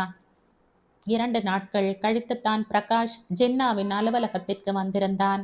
வீட்டில் இருந்து ஒரு நபரை அழைத்து வர சொன்னதால் கமினியை அழைத்து வந்திருந்தான். பிரகாஷின் முகத்தில் கடுமை கொப்பளித்தது. எதிர்வரிசை நாற்காலியில் இருவரும் அடுத்தடுத்து அமர்ந்திருக்க அந்த காட்சி கிருஷ்ணாவின் கண்களுக்கு அத்தனை வசீகரமா இல்லை. ஏனோ எதுக்கு என்னை நம்ப மறுக்கிறீங்கன்னு எனக்கு தெரியல. அதான் உங்களை வீட்டுக்கே கூப்பிட்டு இருந்தேன். நான் அந்த வீட்டின் ஒரு அங்கம்னு காட்ட. அதுக்கு மேல என்ன வேணும்? எனக்கு என்னவோ நீங்க வேற எதையோ மனசுல வச்சுக்கிட்டு என்னை அலை கழிக்கிறீங்கன்னு தோணுது என்று எரிந்து விழுந்தான் ஓரக்கண்ணால் கிருஷ்ணாவை பார்த்து கொண்டே. கோபப்படாதீங்க மிஸ்டர் பிரகாஷ். எங்களுக்கு எல்லாமே ரூல்ஸ் தான். அஸ்வத்தாமன் வீட்டில் இருக்கிறதால எல்லாத்தையும் உங்க கையில ஒப்படைக்கலாமெல்லாம் முடியாது. நான் அஸ்வத்தாமன் வீட்டில் தான் இருக்கேன்னு பாரி சார் வந்து கேட்டா எப்படி தகவல் தர முடியாதோ அதேதான் உங்களுக்கும். அவருடைய குடும்ப உறுப்பினர் வேணுங்க. ஐ எம் சாரி, நீங்க ஹர்ட் ஆக இருந்தால் எங்களுடைய நோக்கம் உங்களுக்கு புரியும்னு நம்புறேன். ஜின்னா அழுத்தமாக சொல்ல பிரகாஷ் அமைதியாகி போனான். முழுசா 20 நிமிடம் செலவழித்து பக்கத்தில் இருந்து வந்த பிரிண்டரில் இருந்து கற்றையாய் சில காகிதங்களை எடுத்து நீட்டினார். இதுல எல்லா டீட்டெயிலும் இருக்கு. உங்களுக்கு ஏதாவது சந்தேகம்னா கேட்டுக்கலாம். விளக்கம் தர கடமை எங்களுக்கு இருக்கு. எதிலும் தலையிடாமல் அமைதியாக அமர்ந்திருந்த கபினியின் முகம் கிருஷ்ணாவை என்னவோ செய்தது. அவனையும் ஏறிட்டு பார்க்காமல் எங்கேயோ நினைவுகளை பொதித்து கொண்டு அமர்ந்திருந்தாள் அமைதியாக. இவர்கள் எதிர்பார்த்தது போல் மிக சரியாய் அவனுடைய பார்வை அந்த 75 லட்சத்தை ஒற்றிக்கொண்டு நின்றது. கண்கள் அனலாய் தெறிக்க நிமிர்ந்து பார்த்தான். என்ன சார் இதெல்லாம்? மாமா வீட்டை வச்சு கடன் வாங்கி இருக்கிறதா காட்டி இருக்கீங்க. அப்படின்னா அந்த பணம் எங்க? சரியான கணக்கு வேணுமே. இருக்கு மிஸ்டர் பிரகாஷ். அஸ்வத்தாமன் சார் ஒரு ப்ராஜெக்ட் விஷயமா கடன் வாங்கி இன்வெஸ்ட் செய்து அந்த பணத்தை வாங்கிய நபர் திடீர்னு இறந்து போனது அவருடைய மன உளைச்சலுக்கு காரணமா அமைஞ்சது. ஷிட், யார் அவங்க? டாக்குமெண்ட்ஸ் இருக்குதானே எல்லாத்துக்கும்? இப்படி கேட்டா என்ன சொல்றதுன்னு தெரியல. எல்லாம் நம்பிக்கையின் பேரில் தந்ததுன்னு சார் சொன்னார். தர்றதுக்கு முன்னாடி எழுத்து பூர்வமா அவருக்கு ஒப்பந்தங்கள் போடப்பட்டிருந்தாலும் ஒப்பந்தம் போட்ட 2 பேருமே இப்போ உயிரோட இல்ல. பணம் வாங்கிய கணேசமூர்த்திக்குன்னு யாருமே இல்ல. அவர் மனைவி ரொம்ப ரொம்ப அப்பாவியா இருக்கிறதா அஸ்வத்தாமன் சாரே பணம் கேட்க தயங்கி திரும்பி வந்திருக்காங்க. அதை பத்தி நமக்கு என்ன? நான் எங்க வக்கீல கலந்துட்டு அடுத்தது என்னன்னு முடிவு பண்ற. அடுத்தடுத்த சந்தேகங்களை வரிசையாக கேட்க ஜின்னா விளக்கம் அளிக்க தொடங்கி இருந்தார். இது எதுக்குமே தனக்கு சம்பந்தம் இல்லை என்பது போல் நகம் கடித்து கொண்டிருந்தாள் கபினி. கிருஷ்ணாவுக்கு மனசிற்குள் விசனமாக போனது. மொத்தமாய் அவளுடைய உரிமைகளில் தன்னுடைய வலிய கரத்தை கொண்டு இடம் பிடித்து கொண்டிருக்கிறான் பிரகாஷ். இத்தனை பதவிசாய் அமர்ந்திருக்கும் அவளின் குணத்தை பார்க்கையில் அஸ்வத்தாமனின் கவலைகளில் இருந்த நியாயம் புரிந்தது. அவனுக்கென்ன, தூங்கி விட்டான். அகப்பட்டவன் நான் அல்லவா? 2 மாசத்திலே கைகளிலே போட்டு விட்டான். பிரகாஷ் சொன்ன வார்த்தைகள் ஜானகிக்கு நம்ப முடியாமல் இருந்தது. சாவித்ரி இந்த விஷயத்தை தன்னிடம் பகிர்ந்து கொள்ளவில்லை என்ற கோபமும் எட்டி பார்த்தது. அண்ணன் முழுக்க முழுக்கவே தன்னை தள்ளி வைத்து வேடிக்கை பார்த்தது போல் ஒரு ஆற்றாமை பொங்கிக் கொண்டு வர அந்த விலகலை இப்போது தன்னுடைய ஆளுமையின் மூலம் சரி கட்டி கொள்ள குரூரமாய் மனசு திட்டம் தீட்டியது. சங்கடகர சதுர்த்திக்காக கோயில் சென்றிருந்த சாவித்ரி அப்போதுதான் உள்ளே நுழைய கண்களில் தேக்கிய கோபத்தை மறைத்து கொண்டு மென்மையை வலிய கடன் வாங்கி கொண்டு கேட்டாள். என்ன நீ எல்லாத்தையும் என்கிட்ட சொன்னதா சொன்ன நீங்க இதையும் சொல்லாம விட்டுருக்கீங்க? அண்ணனுக்குத்தான் நான் ஆகாதவளா போயிட்டேன்.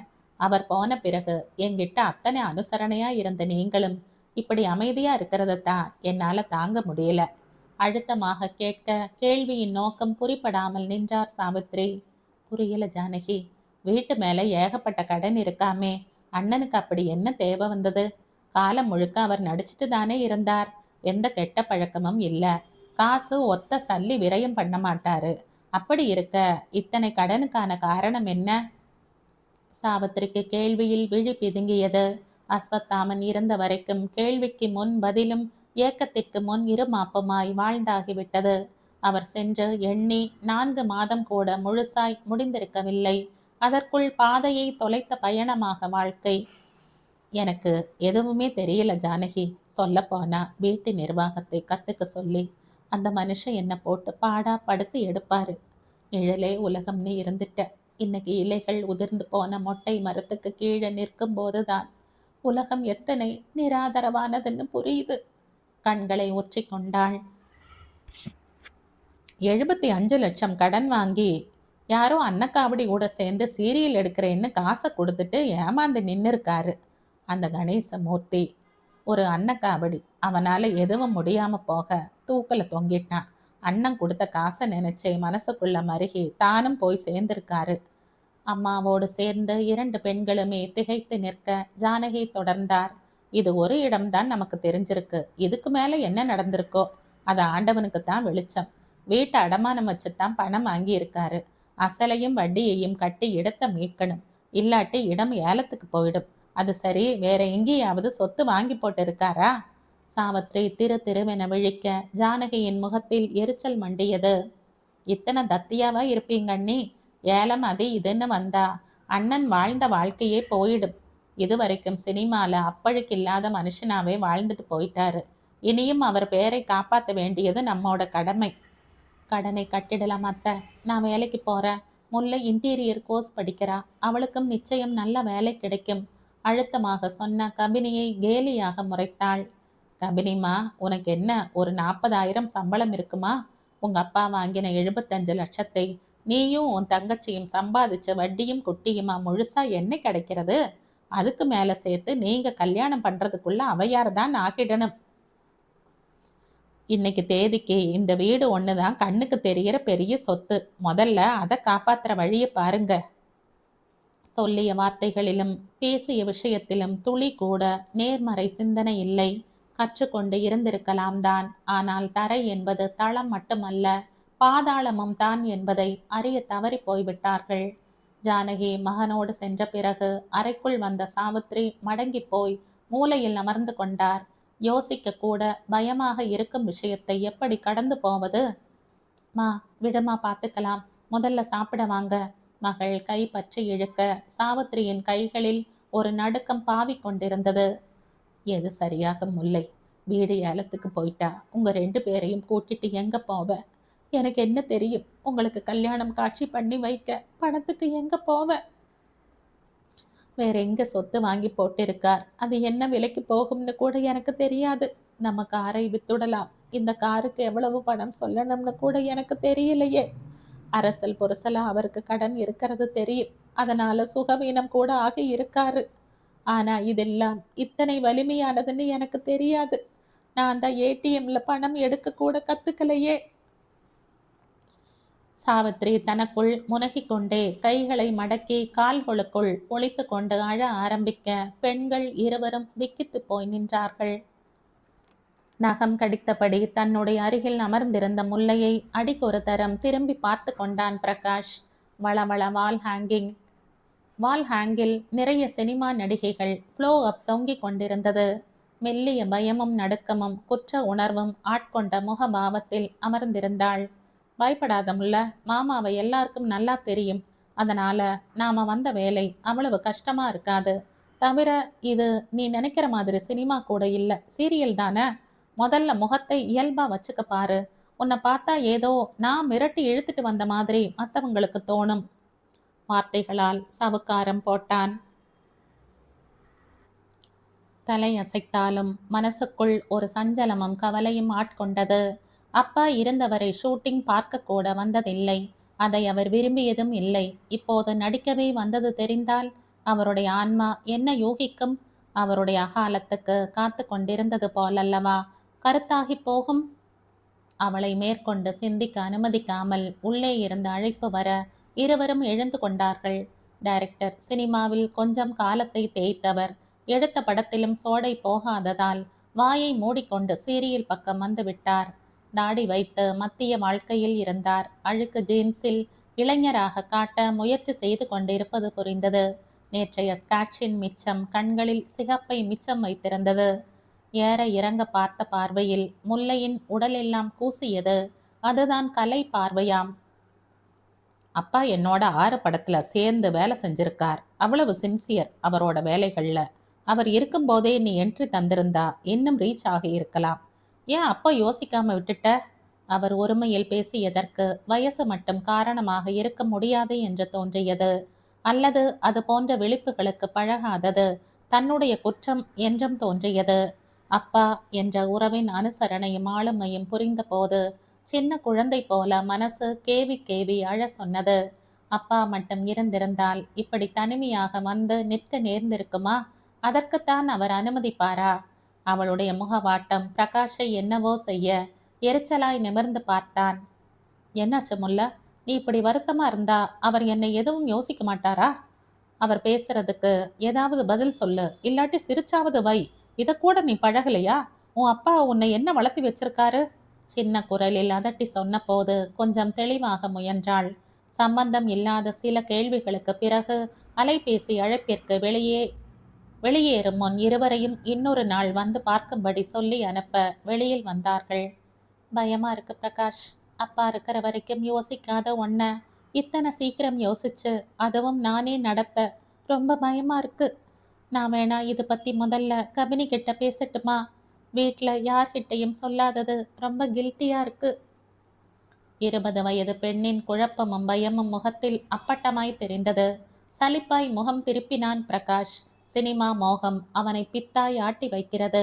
எத்தனையோ முறை அஸ்வத்தாமன் உயிரோடு இருந்த வரைக்கும் தனக்காக யாரிடமாவது சிபாரிசு செய்ய சொல்லி கேட்டு கேட்டு அலுத்து போனவனை அவர் கை தூக்கி விடவே இல்லை. அந்த கோபம் அவர் மீது ஆறாத ரணமாக இருந்தது பிரகாஷிற்கு. அதற்கு காரணம் இருந்தது. தங்கை மகனே ஆனாலும் அவனுடைய குணம் எத்தனை மோசம் என்று அவர் அறியாததா என்ன? ஜானகியின் ஆதாரமே மகன்தான் என்னும் போது அவனை தெரிந்தே இங்கே அழைத்து வருவதைப் போல் துரோகம் எதுவும் இல்லை என்று முடிந்தவரை தவிர்த்து வந்தார். கெட்டு போக வாய்ப்புகள் அதிகம் உள்ள இடத்தில் வலிய கொண்டு வந்து சேர்த்துவிட்டு ஜானகியின் நிம்மதியை குலைக்க அவர் விரும்பவே இல்லை. ஆனால் இன்று சூழலை காரணம் காட்டி முல்லையை மூளை சலவை செய்து கடனை அடைக்க பணம் வேண்டும் என்று கஷ்டத்தை பணயம் வைத்து இங்கே அழைத்து வந்திருந்தான் வீட்டுக்கு தெரியாமல். ஒரு சீரியல் அது மட்டும் சக்சஸ் ஆனால் சினிமா வாய்ப்பு தன்னால் வரும். அஸ்வத்தாமன் மீது உள்ள நல்ல அபிப்பிராயத்திலும் முல்லையின் அபாரமான முகவெட்டிலும் அந்த டைரக்டர் மயங்க இருவரையும் ஜோடியாக போட்டு ஒரு சீரியல் தயாரிக்க சம்மதித்திருந்தார். ஐஸ்கிரீம் பார்லரில் கூட்டம் இல்லாத கார்னர் டேபிளில் இருவரும் எதிரெதிர் அமர்ந்திருக்க ஹேண்ட்பேக்கை நெஞ்சோடு சேர்த்து கொண்டு அமர்ந்திருந்தாள் முல்லை. கண்கள் பனிப்பதும் அதை உள்ளங்கையால் துடைப்பதுமாக இருந்தாள். அவளுடைய இந்த தடுமாறும் குணம் பிரகாஷிற்கு பெரும் அச்சமாக இருந்தது. இப்ப எது கழற? இப்படி ஒரு சான்ஸுக்கு எத்தனை பேர் காத்துட்டு இருக்காங்க தெரியுமா என்றான் எரிச்சலாக. எனக்கு நிஜமாவே பிடிக்கல பிரகாஷ். நல்லா படிச்சுட்டு பெரிய இன்டீரியர் டிசைனா வரணுங்கிறது தான் என்னோட ஆசை. அப்பாக்கும் அதுதான் என்னை பத்தின கனவு. மண்ணாங்கட்டி, நீ ஒரு வீட்டுக்கா வெள்ளை அடிச்சு என்னைக்கு வீட்டு கடனை கட்டுறது? இயல்பா இருமுல்ல. ஒரு சீரியல் நடிச்சு நம்ம 2 பேரும் நல்ல பேர்னு மக்கள் மனசுல பதிஞ்சிட்டா அப்புறம் எத்தனை சினிமா சான்ஸ் தேடிட்டு வருதுன்னு பாரு. எத்தனை உயர்வா இருந்தாலும் எனக்கு பிடிக்காட்டி அதுக்கு என்ன மரியாதை பிரகாஷ்? பிரச்சனை உள்ளவனுக்கு வெறுப்புங்கிற வார்த்தையே ரொம்ப அனாவசியம். அவள் கைகளை பற்ற விழுக்கென உதறிக்கொண்டாள். என்னை தொட்டு பேசாத பிரகாஷ், எனக்கு ரொம்பவே கோபம் வரும். அப்பா இருக்கும்போது எப்படி இருந்தியோ அப்படியே இரு. இதுக்கெல்லாம் இனி நீ பெருசா யோசிக்க கூடாது. சேர்ந்து நடிக்க போறோம். கொஞ்சம் என்கிட்ட ஃப்ரீயா இருக்க பழகு. அவனுடைய வார்த்தைகளுக்கு கட்டுப்படாமல் முல்லை எழுந்து வெளியில் போக டேமிட் முனகிக் கொண்டே பிரகாஷ் பின் தொடர்ந்து வெளியேறினான். 3வது டேபிளில் இவர்களுக்கு முதுகு காட்டிக்கொண்டு வெகு நேரமா இங்கே நடப்பதை காதால் கேட்டுக்கொண்டு அமர்ந்திருந்த கிருஷ்ணாவிற்கு கவலையும் கோபமும் ஒற்றை திசையில் இருந்து வீசியது. மணிக்கட்டை திருப்பி நேரத்தை சரி பார்த்து கொண்டான். வருவதாய் சொல்லியிருந்த நண்பர் வரவில்லை என்பதை அலைபேசியில் அழைத்து உறுதி செய்து கொண்டு வெளியில் நடந்தான். கபினியை அலைபேசியில் அழைத்து கொண்டே, கவலைகள் கிடக்கட்டும், மறந்துவிடு. காரியம் நடக்கட்டும், துணிந்துவிடு. தும்பை போல வெளுப்பாய் இருந்த கபினியின் கண்களில் நீர் மிதந்த போது கேணியில் நீர் தேங்கியது போல் இருந்தது. நகத்தை கடித்து தூரமாய் துப்பினாள். பதட்டம் உதட்டு துடிப்பில் தெரிந்தது. இத்தனை சீக்கிரம் இவ்வளவு தடுமாறுவோம்னு கொஞ்சம் கூட நினைக்கல கிருஷ்ணா. அப்பாக்கு நாங்க சினிமாக்கு வர்றதுல துளி கூட இஷ்டம் இல்லை. அதுல இருக்கிற கஷ்டங்களை காட்டித்தான் எங்களை வளர்த்தாரு. அவர் போனதும் இப்படி ஒரு முடிவை யாரையும் கேட்காம எடுக்க வேண்டிய கட்டாயம் முல்லைக்கு என்ன வந்தது? இப்போ அவளுக்கு அறிவுரை சொல்லவும் ஆள் இல்ல, அதட்டி புத்தி சொல்லவும் ஆள் இல்ல. என்ன செய்யறது? எனக்கு ரொம்ப பதட்டமா இருக்கு. அவ ரொம்ப சின்ன பொண்ணு. அவன் வாழ்க்கையை வழி மாறி போயிடாம பார்க்க வேண்டிய பொறுப்பு எனக்கு இருக்கு. ஒரு சிறு குழந்தை தன் உயரத்துக்கு மீறிய துயரத்தை சுமப்பது போல் இருந்தது அவளின் சுமக்க முடியாத வார்த்தைகள். கன்னத்தில் கை வைத்து அவளை பார்த்து கொண்டே இருந்தான் கிருஷ்ணா. ரிலாக்ஸ் கபினி, எல்லாத்தையும் சரி செய்ய முடியும். மூச்சிருக்கிற வரைக்கும் வாழ்க்கையில எதுவும் முடிஞ்சு போறதில்ல. இருட்டு பழகிக்க வரைக்கும் கண்கள் தடுமாறி போகும். அது மாதிரிதான் இப்ப இருக்கிற நிலைமையும். கொஞ்சம் தம் பிடிச்சு எழுந்து நின்னா உங்களால எல்லாத்தையும் சரி செய்துக்க முடியும். அந்த வார்த்தைகள் 1000 ஹார்லிக்ஸுக்கு ஒப்பாக இருந்தது. மெல்ல முகம் நிமிர்த்தி பார்த்தாள். அலை பாயாமல் முகத்திலேயே நிலை பெற்ற கண்களை பார்க்கும்போது கண்ணியம் பிறந்தது மனசுக்குள். அப்பா செய்த தேர்வு என்ற நிஜம் வேறு. மனசுக்குள் சின்ன சஞ்சலத்தை உண்டாக்க கண்களை வேகமாய் பேர்த்தெடுத்தாள் அவன் முகத்தில் இருந்து. எனக்கு அந்த பிரகாஷ் மேல அத்தனை நல்ல எண்ணம் வரல கபினி. I am sorry. எனக்கு உங்க குடும்ப விவகாரங்கள்ல தலையிட உரிமை இல்லை. ஆனா உன்னை எச்சரிக்கவும் என் எல்லையில நின்று உன்னை சரிப்படுத்தவும் எனக்கு கடமை இருக்கு. எழுந்து கொண்டான். குழப்பம் குறையாமல் இருந்தது முகத்தில் கபினிக்கு. இத்தனை சீக்கிரம் இவ்வளவு பெரிய முடிவுகளை எடுக்க வேண்டாம் கபினி. வீட்டுல போய் அம்மா கிட்ட பேசுங்க. முல்லைக்கு புரிய வைக்க பாருங்க. எந்த இடத்திலும் முடிவுகள் நாம செய்யறதா இருக்கணும். அதை மற்றவர்கள் நம் மேல திணிக்கிறதா இருக்கவே கூடாது என்றவன் எழுந்து கொண்டான். அத்தோடு கடமை முடிந்தது என்று எழுந்து போகாமல் கபினியை ஆட்டோ பிடித்து சரியாய் இடம் சொல்லி ஆட்டோவின் எண்ணை குறித்து கொண்டு அனுப்ப அவளுடைய பார்வையில் வழிந்த உணர்வை சரியாய் படம் பிடித்தவன் மெல்லிய குரலில் சொன்னான். இத நம்பிக்கை இன்மைன்னு பார்த்தா அப்படித்தான். ஆனா இதையே பொறுப்புன்னு பார்த்தா இன்னும் கொஞ்சம் கூடுதல் புரிதல் ஏற்படும். என் தங்கைக்கும் அம்மாவுக்கும் என் உடன் வேலை செய்யற சக தோழிக்கும் செய்யறதைத்தான் உங்களுக்கும் செய்யறேன். பத்திரமா போயிட்டு வாங்க. இதமாய் சொல்லி அனுப்பி வைத்தான். மங்கிய வானத்தில் தூறல் தொடங்கி இருந்தது. அந்த மழையில் துகள்கள் மணிக்கட்டில் பட்டபோது அந்த இதம் கிருஷ்ணாவை நினைவுபடுத்தியது. வீட்டுக்கு வந்தபோது மழை வெளுக்கத் தொடங்கி இருந்தது. வாசலில் காத்திருந்த அம்மாவின் முகத்தில் வீசை வீசையாய் கவலை, தனிமையும் சூழலும் சேர்ந்து அவளுடைய மனதை இன்னுமே பலகீனப்படுத்தி இருந்தது. என்னாச்சு கபினி? ஏன் இத்தனை லேட்டு? உன்னை காணோம்னா தேடிட்டு வர அப்பாவா இருக்காரு வீட்ல. நான் தான் எதுக்கு மாணவளா? ஆதங்கமாய் கேட்க கபினி இன்னும் நெகிழ்ந்து போனாள். உள்ளே வந்து உடை மாற்றி ஈரத் தலையை காய வைத்து சோஃபாவில் கால் மடக்கி அமர்ந்து அம்மா தந்த காஃபியை உறிஞ்சிய நிமிஷம் இயல்பு வாழ்க்கைக்கு திரும்பி இருந்தாள். முல்லை எங்கம்மா? உள்ள படிக்கிறா. கிருஷ்ணாவை சந்தித்தது முதல் முல்லை பற்றி கேள்விப்பட்ட வரைக்கும் அத்தனையும் சொல்லி முடிக்க சாவித்திரியின் கண்கள் உடைப்படுத்திருந்தது. என்னடி என் தலையில கல்ல தூக்கி போடுற? நீங்க 2 பேரும் சினிமா பக்கமே வரக்கூடாதுங்கிறதுல உங்க அப்பா எவ்வளவு ஆசைப்பட்டாரு. அவர் போனதும் ஆளுக்கு அவங்க இஷ்டம் போல நடக்க ஆரம்பிச்சா என் மேல மதிப்பு இல்லைன்னு தானே அர்த்தம். அதுவும் அந்த பிரகாஷ் பயலை வீட்டுக்குள்ளேயே சேர்த்த உங்க அப்பா விரும்பவே இல்லை. ஏதோ பேச்சு வாக்குல உன்னையும் அவனையும் சேர்த்து வச்சு நான் பேச அவருக்கு அத்தனை கோபம் வந்தது. சாவித்ரி தன் போக்கில் பேசிக் கொண்டிருக்க மெல்லிய படபடப்பு உடம்பு முழுக்க படர்ந்தது. உச்சியில் ஏறியது சாவித்திரிக்கு. மெல்ல கண்கள் சொருக கபினி விபரீதம் அறிந்து பதறிக்கொண்டு பக்கத்தில் ஓடோடி வந்தாள். மா, என்னாச்சுமா? ஏன் இப்படி பாக்குற? பயமுறுத்தாதமா, எல்லாம் சரியாக்க முடியும். நீ நினைக்கிற மாதிரி எல்லாம் எதுவும் கைமீறி போயிடலம்மா. திக்கி திணறி பேசிக் கொண்டிருக்க ஏதோ சொல்ல முற்பட்டு முடியாமல் மயக்கத்திற்கு சென்றாள் சாவித்ரி. டெட்டாலின் மனத்தை லேசாய் முகம் சுளித்து மூக்கால் ருசித்தபடி அமர்ந்திருந்தாள் கபினி. நேரம் இருளுக்குள் புதைந்து போயிருக்க இருட்டை கழுவும் வேலையை நிலவு செய்து கொண்டிருந்தது. 2 முறை பேச வந்த முல்லையை முகம் திருப்பி தடுத்துவிட்டு கோபமாய் அமர்ந்திருந்தாள் கபினி. உள்ளிருந்து அழைப்பு வர இருவரும் வேகமாய் எழுந்து உள்ளே போனார்கள். சோர்ந்து போய் பாலி வினைல் நாற்காலியில் அம்மா அமர்ந்திருக்க அமோக சுத்தமாய் இருந்தது அறை. சுவற்றில் மாற்றியிருந்த ஏதோ ஒரு மருத்துவத்துறையின் சிறப்பு விருது வழங்கும் புகைப்படத்தில் மருத்துவரின் இளமையான புகைப்படம் இருந்தது. வலக்கோடி மூலையில் ரமண மகரிஷியின் புகைப்படம் சுவற்றை அடைத்து கொண்டு கருணை பேசியது. புகைப்படத்தில் தொங்கிய சந்தன மாலை காற்றுக்கு தன்னைத்தானே தாளாட்டி கொண்டது. அரை நொடியில் அறையை கழுவி எடுத்து விட்டாள் கண்களால். அம்மாக்கு இப்போ எப்படி இருக்கு டாக்டர்? கவலையாக கேட்டாள். இதுக்கு முன்னாடி இப்படி வந்திருக்கா? அவர் எதிர் கேள்வி கேட்டு குழம்ப வைக்க கபினி அமைதியாக அம்மாவின் முகம் பார்த்தாள். சமீபத்தில் அப்பா தவறிட்டாங்க. அதுக்கு பிறகு இருந்ததான் அம்மா மனோரீதியா ரொம்பவே பலகீனமா உணர்றாங்க. எதுவுமே தன்னால முடியாதுங்கிற மாதிரி ஒரு பதட்டம். எது நடந்தாலும் ஒன்று மயக்கம் வருது, இல்லாட்டி பதட்டமாகி படுத்துடுறாங்க. பிபி அப்நார்மலாக இருக்குது, அதனால் பிளட் சர்க்குலேஷன் தடைப்படுது. சின்னதாக இருக்கிற மாதிரி தான் தோணும் இந்த பிரச்சனைகள் எல்லாம். ஆனால் இதுவே கவனிக்காம விட்டா ரொம்ப கவலையான இடத்துல நம்மை நிறுத்தி வச்சிடும். இது அத்தனையும் அவங்க முன்னாடி ஏன் சொல்கிறேன்னா, தனக்குள்ள என்ன நடக்குதுன்னு அவங்களுக்கு கண்டிப்பாக தெரிஞ்சே ஆகணும்.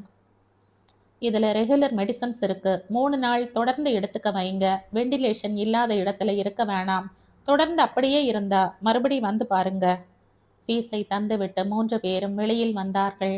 வீடு வந்து சேரும் வரைக்குமே மௌனமே நடுவில் வீற்றிருந்தது. அவசியமான வார்த்தைகள் கூட அம்மாவிற்கும் கமினிக்கும் நடுவில் நடந்ததே தவிர முல்லையை நிமிர்ந்து கூட பார்க்கவில்லை அவர்கள். அப்போ கோபம் எம்மேல தானா என்றாள் அழுகையை உதடு கடித்து விரட்டி கொண்டு. அம்மா ரெஸ்ட் எடுக்கட்டும், நீ சும்மா வாயை வச்சுக்கிட்டு இரு. சலனம் இல்லாத மௌனம் சாவித்திரியை உறக்கத்திற்கு விரல் பிடித்து அழைத்து சென்றது. அயர்ந்து போய் தனியாய் வந்த சோஃபாவில் சரிந்த கபினியின் மடியில் வந்து கவிழ்ந்து குழந்தை போல தேம்பினாள் முல்லை. ஏண்டி அழற என்றாள் தவிப்பாக. அம்மாவும் நம்மை விட்டு போயிடுவாங்களா கபினி? ரொம்ப பயமா இருக்கு. யாரை நம்புறது, யாரை நம்ப கூடாதுன்னு தெரியல. என்று ஆரம்பித்தவள் இன்று பிரகாஷம் டைரக்டரை பார்க்க போனது வரைக்கும் அத்தனையும் சொன்னாள். முல்லையின் தலை கோதிக்கொண்டே கபினி கேட்டுக்கொண்டு அமர்ந்திருந்தாள். எனக்கு இதிலெல்லாம் துளி கூட இஷ்டமே இல்லை கபினி. ஆனா அப்பாக்கு பிறகு நம்ம வாழ்க்கை வீணாகி போகுமோன்னு ரொம்ப பதட்டமா இருக்கு. அப்பா நம்மை நல்லாவே வளர்த்தல கபினி. சொந்த காலில் நிக்கிறது மட்டும் ஒரு பொண்ணுக்கு போதாது. சுதந்திரமே இருந்தாலும் அதை முழுசா அனுபவிக்க தெரியணும். தைரியமா. நாம இனி என்ன செய்வோம்டி? சிறு குழந்தை போல் கேவிய தங்கையின் முகத்தை கைகளில் ஏந்தி கண்ணீர் துடைத்து தன் நெஞ்சில் சாய்த்து கொண்டாள். மனம் துயரத்தின் உயரத்தில் நின்றது. நம்பினார் கெடுவதில்லை. 4 மறை தீர்ப்பு. நல்லவர்க்கும் ஏழையர்க்கும் ஆண்டவனே காப்பு. ஜின்னா தந்த விவரங்களை இன்னொரு முறை சரிபார்த்து கொண்டான் கிருஷ்ணா. பைக்கை எடுத்துக்கொண்டு விருகம்பாக்கம் டெர்மினஸ் வந்து சேர்ந்து அங்கிருந்து பாரியை அழைக்க முழுசாய் 1 மணி நேரத்தை விரயம் செய்த பிறகே பாரி வந்து எதிரில் நின்றான். சாரி சார், வேலை இருந்தது. பரவாயில்ல விடுங்க, எனக்கு அந்த கணேசமூர்த்தி வீட்டுக்கு போகணுமே.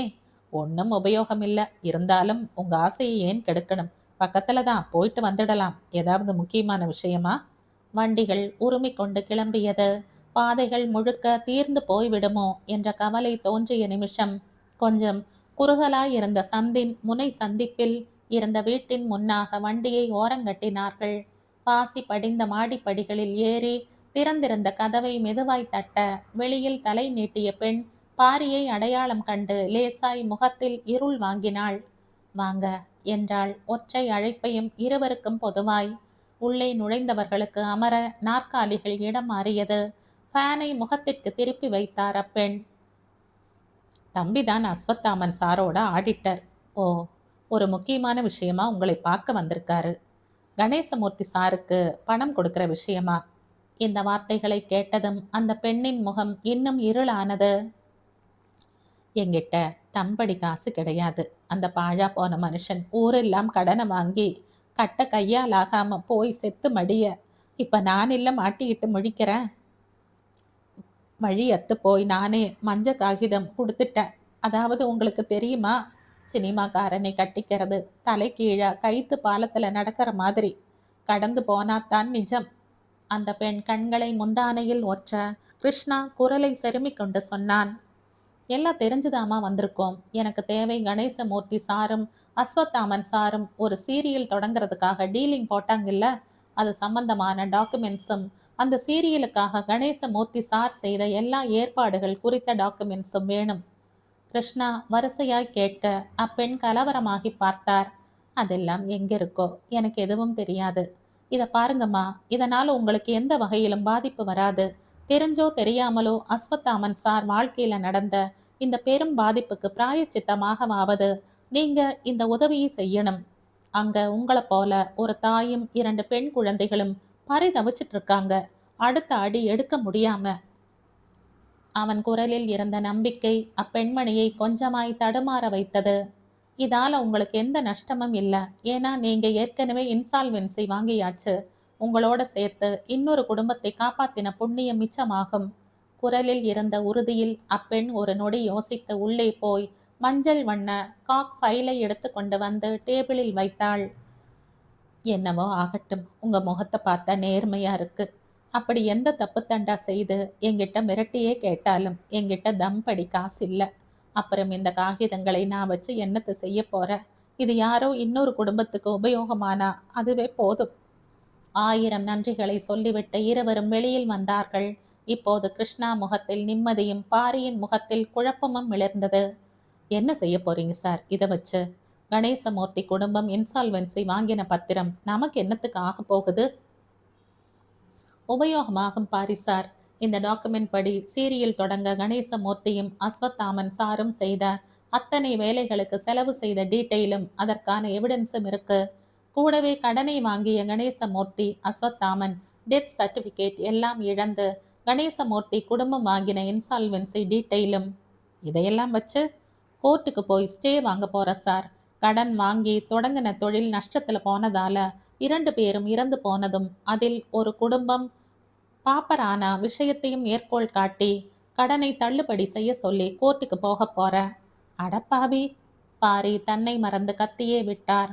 கடன்ல ஒரு பகுதியையோ அல்லது கடனையோ தள்ளுபடி செய்ய சொல்லி கேட்கலாம். குறைந்தபட்சம் நாம தாக்கல் செய்யற டாக்குமெண்ட்ஸை பொறுத்து வட்டியாவது தள்ளுபடி செய்தால் லாபம் தானே. இதெல்லாம் என் நண்பனான வக்கீல் மூலமா நான் தெரிஞ்சுக்கிட்டது. எல்லாத்துக்கும் மேல அடுத்தது என்னன்னு யோசிக்க ஒரு இடைவெளி அஸ்வத்தாமன் சார் குடும்பத்துக்கு கிடைக்கும்.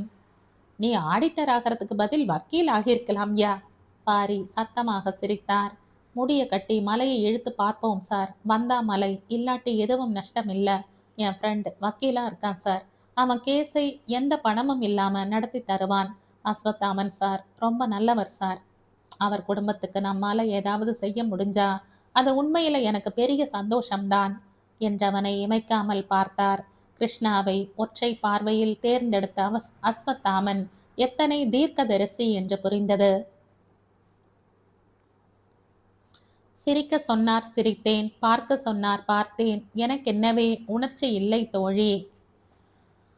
கபினி கொண்டு வந்து கொடுத்த ஜூஸை நாசுக்காய் மறுத்துவிட்டு தான் வந்த வேலையை மட்டும் பார்த்து கொண்டே இருந்தவனை சாவித்திரி இமைக்காமல் பார்த்து கொண்டு அமர்ந்திருந்தார். இதெல்லாம் நடக்குமா தம்பி? வாய்ப்பிருக்கு, முயற்சி பண்ணி பார்க்கலாம். இதை எதுக்கு நான் சொல்ல வந்தேன்னா, எல்லா விஷயத்திலையும் மாற்று பாதையும் மாற்று கோணமும் இருக்கு. நீங்க மனசு ஒடிஞ்சு போக வேண்டாம். அதுவும் உங்களுக்கு உடம்பு சரியில்லைன்னு கபினி கிட்ட பேசும்போது சொன்னாங்க. தைரியமா இருங்க. சார் விருப்பப்படியே தான் அவர் குடும்பம் இருக்கும். இது என்னுடைய தரப்பில் உங்களுக்கு தரப்படுற சின்ன நம்பிக்கை. நீங்க தைரியமா இருங்க. அவன் சொல்லிய வார்த்தைகள் அவ்வளவு தெம்பை தந்தது. செய்யலாம் தம்பி. கிராமத்துல எங்களுக்கு தரிசு பூமி கொஞ்சம் இருக்கு.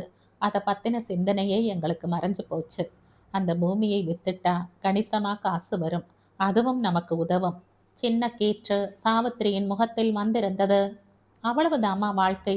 வழியே இல்லைன்னு யோசிக்கிறத விட என்ன வழின்னு யோசிங்க. நிச்சயம் தெளிவு பிறக்கும். நாளைக்கு என் ஃப்ரெண்டை அழைச்சிட்டு வர்றேன். கேஸ் விஷயமா சில டாக்குமெண்ட்ஸ்ல கையெழுத்து போட வேண்டி வரும். எழுந்தவன் திரும்பி பார்க்காமல் விடுவென வெளியேற கபினியின் கண்களில் தெரிந்த ஏக்கத்தை கவனிக்க தவறவில்லை சாவித்ரி. இதுல யோசிக்க எதுவுமே இல்ல அண்ணே. இனியும் எதையும் யோசிக்கிறதுல என்ன அர்த்தம் இருக்கு? ஜானகி சொன்ன போது பதில் இல்லாமல் அமர்ந்திருந்தாள் சாவித்ரி. யோசிக்கணும் ஜானகி. எல்லாத்துக்கு மேல கபினியோட விருப்பமும் இதுல இருக்குல்ல. சன்னமாய் சொன்ன போது ஜானகியின் முகம் எரிச்சலில் மண்டி போனது. அப்படின்னா அவளுக்கு வேற யார் மேலையாவது விருப்பம் இருக்கா? இது என்ன அசிங்கம்? சினிமாக்காரரா இருந்தாலும் அண்ணன் பொண்ணுங்களை எப்படி வளர்த்தினாரு? அவர் போனதும் அதுங்க தன் போக்குல முடிவெடுத்தா அவர் ஆத்மா காயப்படாதா? ஜானகியின் கேள்வியால் அடிப்பட்டவளாய் நிமிர்ந்து அமர்ந்தார் சாவித்ரி. அப்படியெல்லாம் எதுவும் இல்லை ஜானகி. உங்க அண்ணன் இருந்த காலத்திலேயே கபினிக்கு கிருஷ்ணாவை பார்த்து ஓகே பண்ணாரு. அந்த பையனும் தங்கமான பையன்தான்.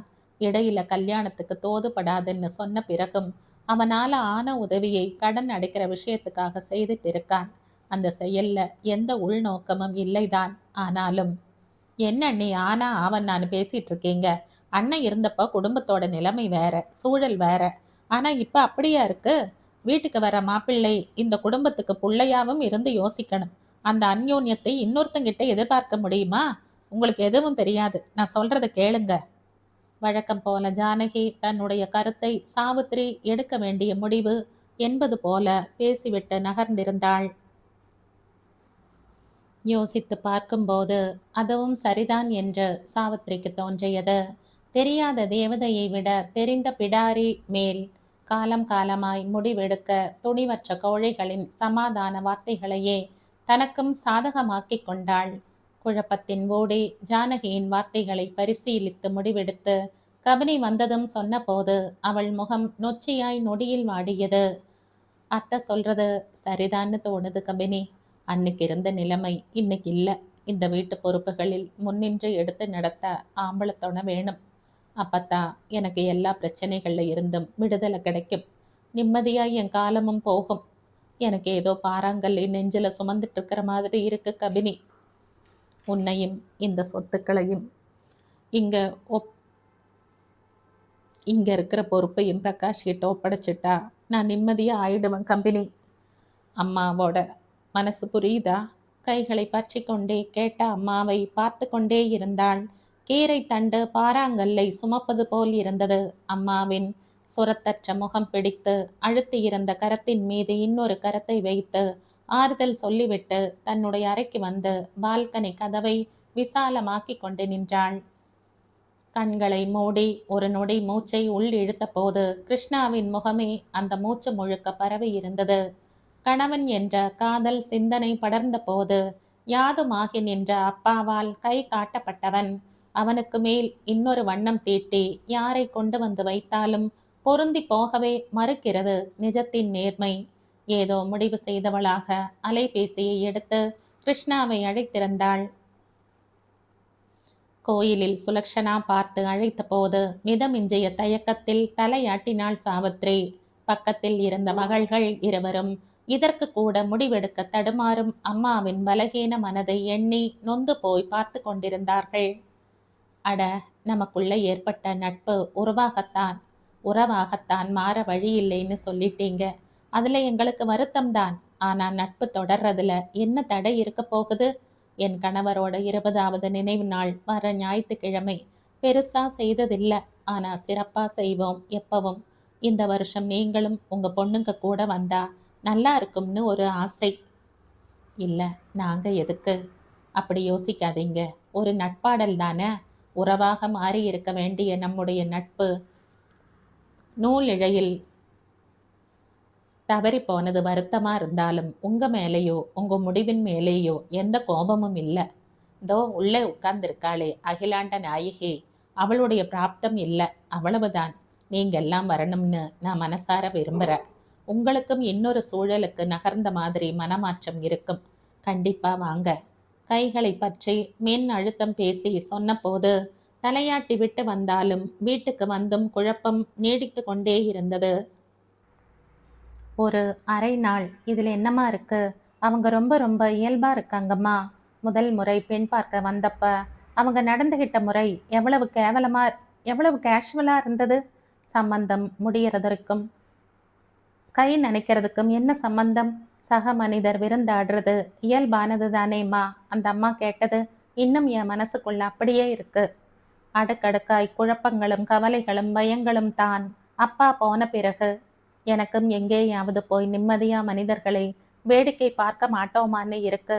முல்லை உச்சபட்ச கழி விரக்கத்தில் சொல்ல தாய்க்கும் பெண்ணுக்கும் மனதே போக்கென்று போனது. போயிட்டு வந்துடலாம் கபினி, சாவித்திரி உறுதியாக சொன்ன போது அழகான புன்னகை அரும்பியது மகள்களின் முகங்களில். ஆனந்தம் விளையாடும் வீடு இது, அன்றில்கள் ஒன்றான கூடு. ஞாயிறு கதிர் விரித்து நிமிர்ந்து எழுந்தது. காலையில் இருந்து 2 முறை கிருஷ்ணாவின் எண்ணில் இருந்து அழைப்பு வந்தாகிவிட்டது. காரை தவிர்த்து டாக்ஸியில் தான் சென்று சேர்ந்தார்கள். கை அடக்கமான அழகான வீடு. அழைத்து போய் உள்ளே அமர வைத்து ஜூஸ் கொண்டு வந்து தந்தபடி சிநேகமாய் பக்கத்தில் அமர்ந்து கொண்டாள் வித்யா. திறந்திருந்த ஜன்னல்களின் வழியே ஐஸ்கிரீம் காற்று உடல் தடவியது. வீடு நல்ல காத்தோட்டமா இருக்கு. இப்படி இருந்தாலே மனசுக்கு இதமாத்தான் இருக்கும், சாவித்ரி சொன்ன போது பக்கத்தில் வந்து கைகளை பற்றி கொண்டாள் வித்யா. அது மட்டும் இல்ல ஆன்டி, எங்க அம்மா வீட்டுல இருந்தா காற்றோட்டம் மட்டும் இல்ல, கலகலப்புக்கும் பஞ்சம் இருக்காது. அம்மாவை குறும்பாய் பார்த்தபடி சொல்ல கால்களை மடக்கி சோஃபாவில் அமர்ந்து கொண்ட சுலக்ஷனா மகளை செல்லமாய் முறைத்தார். அடி இவளே, எனக்கு என்ன இங்க பாராட்டு விழாவா வச்சிருக்காங்க?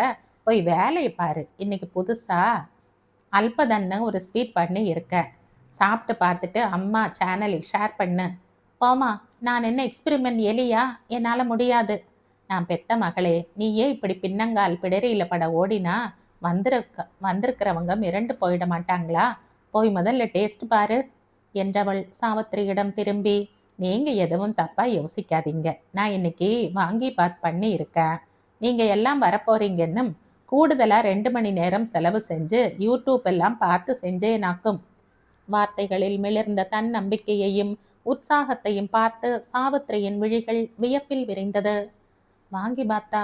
முல்லை கேட்க அம்மாவுக்கு பின்னாக நின்ற வித்யா தலைக்கு மேல் கையை உயர்த்தி சாப்பிட வேண்டாம் என்று வந்திருந்த மூவரையும் பார்த்து கை அசைக்க சூழலை மறந்த மூவருக்கும் சிரிப்பு பீரிட கண்டுகொண்ட சுலக்ஷனா மகளின் முதுகில் ஓங்கி ஒன்று வைத்தாள். நீ சாப்பிடாம போடி, வந்திருக்கிறவங்களை எதுக்கு தூண்டி விடுறியாம்?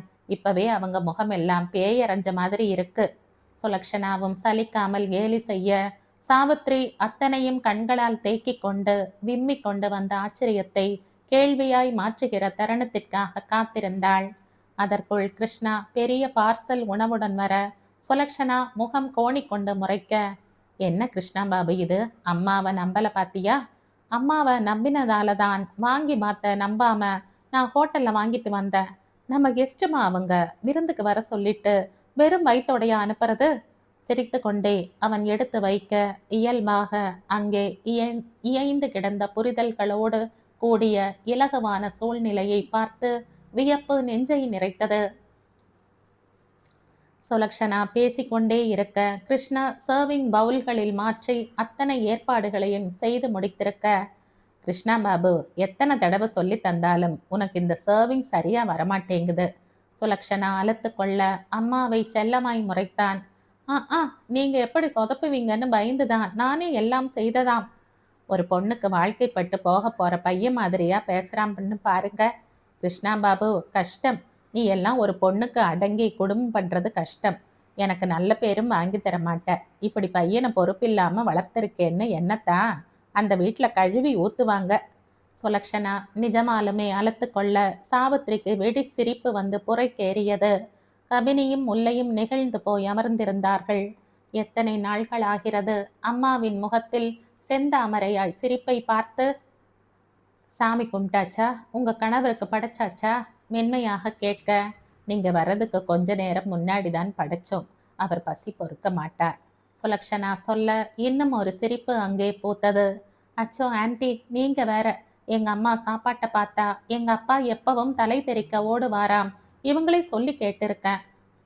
எப்பா, எங்க அம்மா அமாவாசைக்கு படைச்சு சாப்பாடு வைக்க போனாலும் அவங்க சத்தத்தை கேட்டதும் அத்தனை காக்காயும் பறந்தடிச்சு ஓடிரும். எங்க அப்பாவுக்கு தெரியாது எங்க மம்மியோட கை பக்குவம். நினைவுகளை வலி தோய்க்காமல் இனிமை தேய்த்து பேசி கொண்டார்கள். இப்படியும் கூட மரணத்தை பற்றிய நினைவை அணுக முடியுமா? சாவித்திரிக்கு மலைப்பாக இருந்தது. அரட்டை கச்சேரி நீடித்தது. கிருஷ்ணா ஏதோ வேலையாக வெளியில் சென்றுவிட கபினி, முல்லை, வித்யாவும் வயதுக்கே உரிய குசுகுசுப்பான பேச்சில் இளமையை நிரூபித்து கொண்டிருந்தார்கள். மாடியில நிறைய செடி போட்டிருக்கேன், வாங்களேன் பார்த்துட்டு வரலாம். சுலக்ஷனா அழைக்க சாவித்ரி பின் தொடர்ந்தார். விசாலமான மாடியில் ஒரு புறம் முழுக்க காய்கறி தோட்டம் போல் அமைத்து மேலே நிழலுக்கு சின்னதாய் ஷெட் போட்டிருந்தார்கள். காயும் கனியும் அடர்ந்திருந்தது அந்த பகுதி முழுக்க. ரொம்ப நல்லா இருக்குங்க. இந்த இடம் மட்டும் இல்லை, உங்க வீடு, உங்க குழந்தைகள், இயல்பான நீங்க, எல்லாமே அத்தனை நிறைவா இருக்கு. ஆனா சின்ன சின்ன நெருடல்களும் எனக்கு இருக்கு. உங்கள் கணவன் மறைவுக்கு பிறகும் உங்களுக்கு எப்படி இத்தனை தெளிவு, எந்த வருத்தமும் இல்லையா?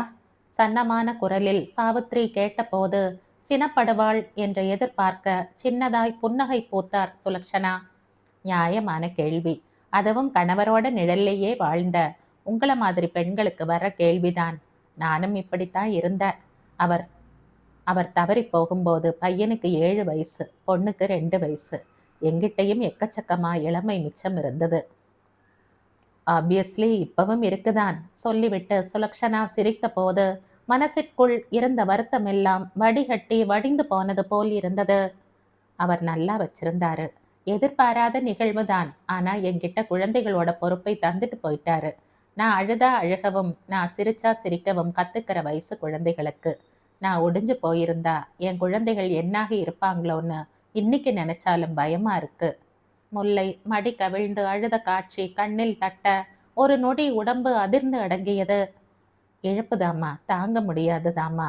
ஆனாலும் தாண்டி வரணும் அந்த இடத்தை விட்டுட்டு. ஏன்னா அங்கேயே சுமந்துட்டு நின்னோம்னா பாரம் குறையவே குறையாது. என் கணவர் தந்த அருமையான நினைவுகளை மனசுக்குள்ள தேக்கிக்கிட்டு என் குழந்தைகளை கைப்பிடிச்சு அழைச்சிட்டு அங்கே இருந்து வந்தேன். வாழ்க்கை பாட்டுக்கு கவலையில்லாத ஜீவனம். குழந்தைகளை வசதியா வாழ வைக்கிறது மட்டுமல்ல, ஒரு நல்ல பெற்றவங்களோட கடமை அவங்களை மன மகிழ்வோட தைரியத்தோட எதிர்கால கவலை இல்லாம வாழ வைக்கணும். எத்தனை வயசானாலும் குழந்தைகள் நம் முகம் பார்த்துத்தான் தங்களுடைய அன்றாடத்தை தீர்மானிப்பாங்க. நீங்க சுணங்கி இருந்தா உங்க பெண்களால தைரியமா தெளிவா வாழ்க்கையோட பிரச்சனைகளை எதிர்கொள்ளவே முடியாது. கனிந்த கனி போல் வந்து விழுந்தன வார்த்தைகள். தூரத்து கடலில் இருந்து வீசிய காற்று கனிவாய் உடம்பு தடவியது. சாவித்ரி கைகளை கட்டிக்கொண்டு சுலக்ஷனாவையே பார்த்து கொண்டிருந்தாள். இத்தனை நாள் குறும்பும் அன்புமாய் மட்டுமே பார்த்த சுலக்ஷனாவின் தெளிவும் பக்குவமான பேச்சும் மனதை மயக்குவதாக இருந்தது. சாரி இறந்துட்டார், வருத்தமும் தாங்க முடியாததுமான இழப்புதான். ஆனா அவர் பொறுப்பையும் சேர்த்து நீங்களே சுமக்க வேண்டிய கட்டாயம் வரும்போது உங்களை நீங்களே உறுதியாக்கிக்கணும். அவர் இருக்கிற வரைக்கும் எதுவும் தெரியலைன்னு சொன்னா அது வேற வகை.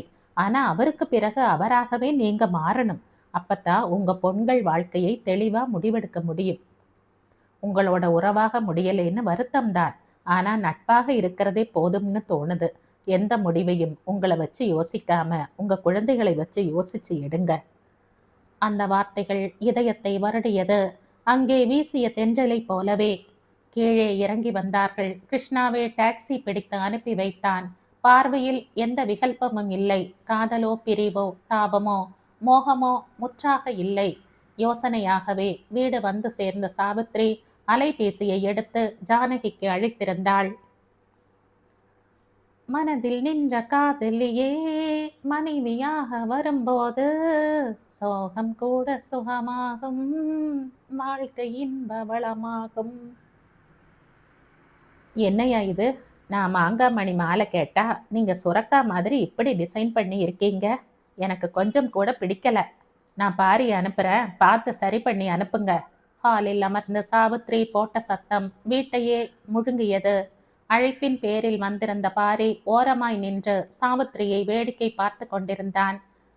பாரி, கிராமத்தை ஒட்டி நம்ம பூமி தரிசா கிடக்குதுன்னு சொன்ன இல்ல, அதுக்கு ஆன்லைன்ல நல்ல பார்ட்டியை பிடிச்சிருக்கோம். ஆன்லைன்ல ரெஜிஸ்டர் பண்ணி வச்சதை பார்த்துட்டு நிறைய ஆஃபர் வருது. நீங்க நாளைக்கு நம்ம ஊருக்கு போய் வர்ற பார்ட்டிகளுக்கு இடத்தை காமிச்சிட்டு வந்துடுங்க. மற்றதை கல்யாணம் முடிஞ்சதும் பேசிக்கலாம். பணம் கையில வந்தா கடனும் ஒளியும், நாமும் நிம்மதியா இருக்கலாம்.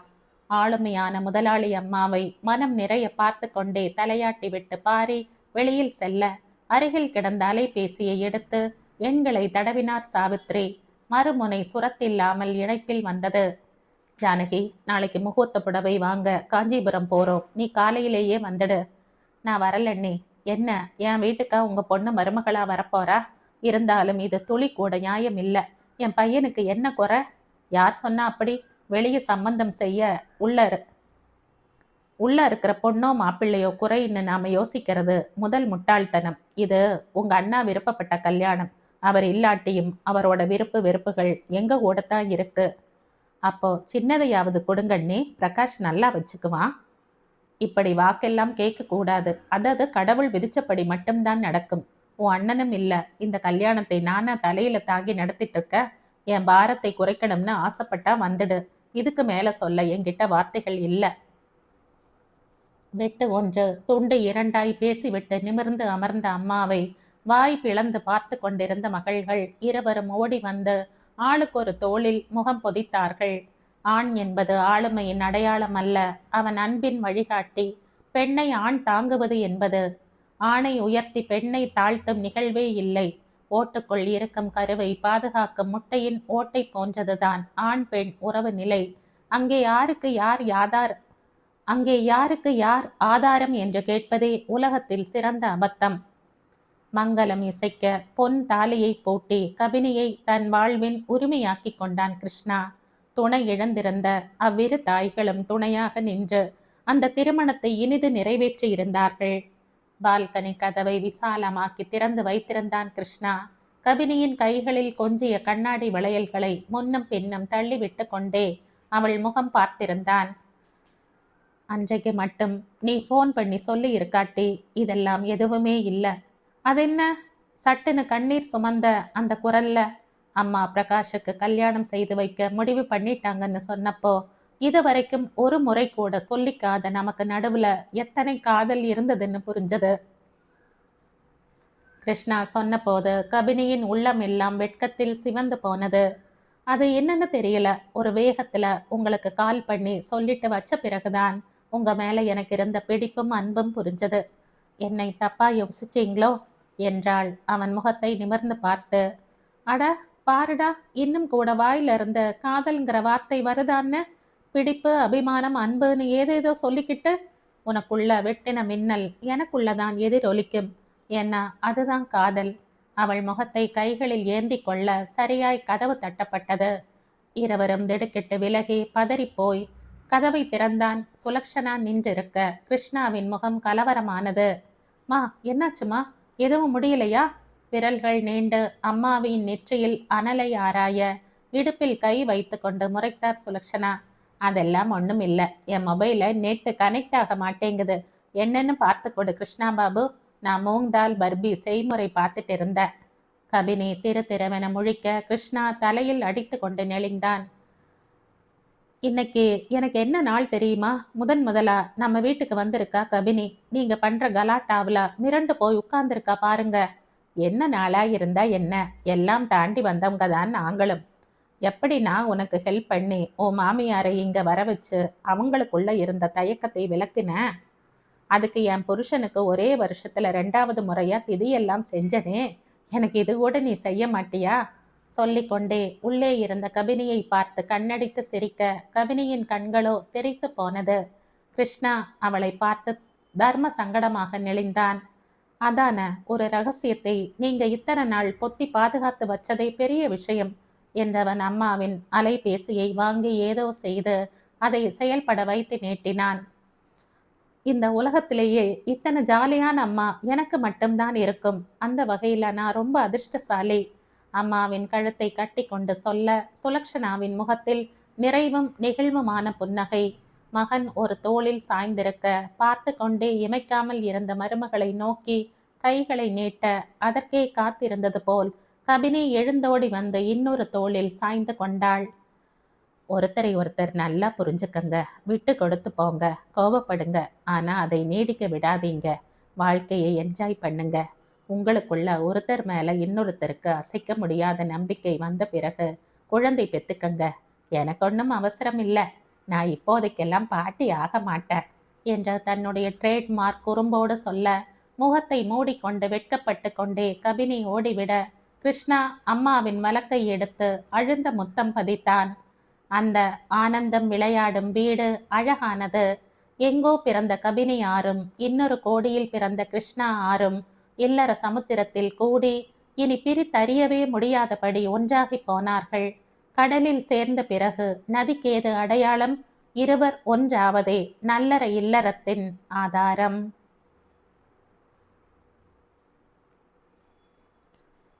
இதோடு இந்த கதை முடியுது. இந்த கதை உங்களுக்கு பிடிச்சிருந்தா லைக் பண்ணுங்க, ஷேர் பண்ணுங்க, சப்ஸ்கிரைப் பண்ணுங்க. மற்ற ஒரு இன்ட்ரெஸ்டிங்கான கதையோட அடுத்த வீடியோல சந்திப்போம். பாய். தேங்க்யூ.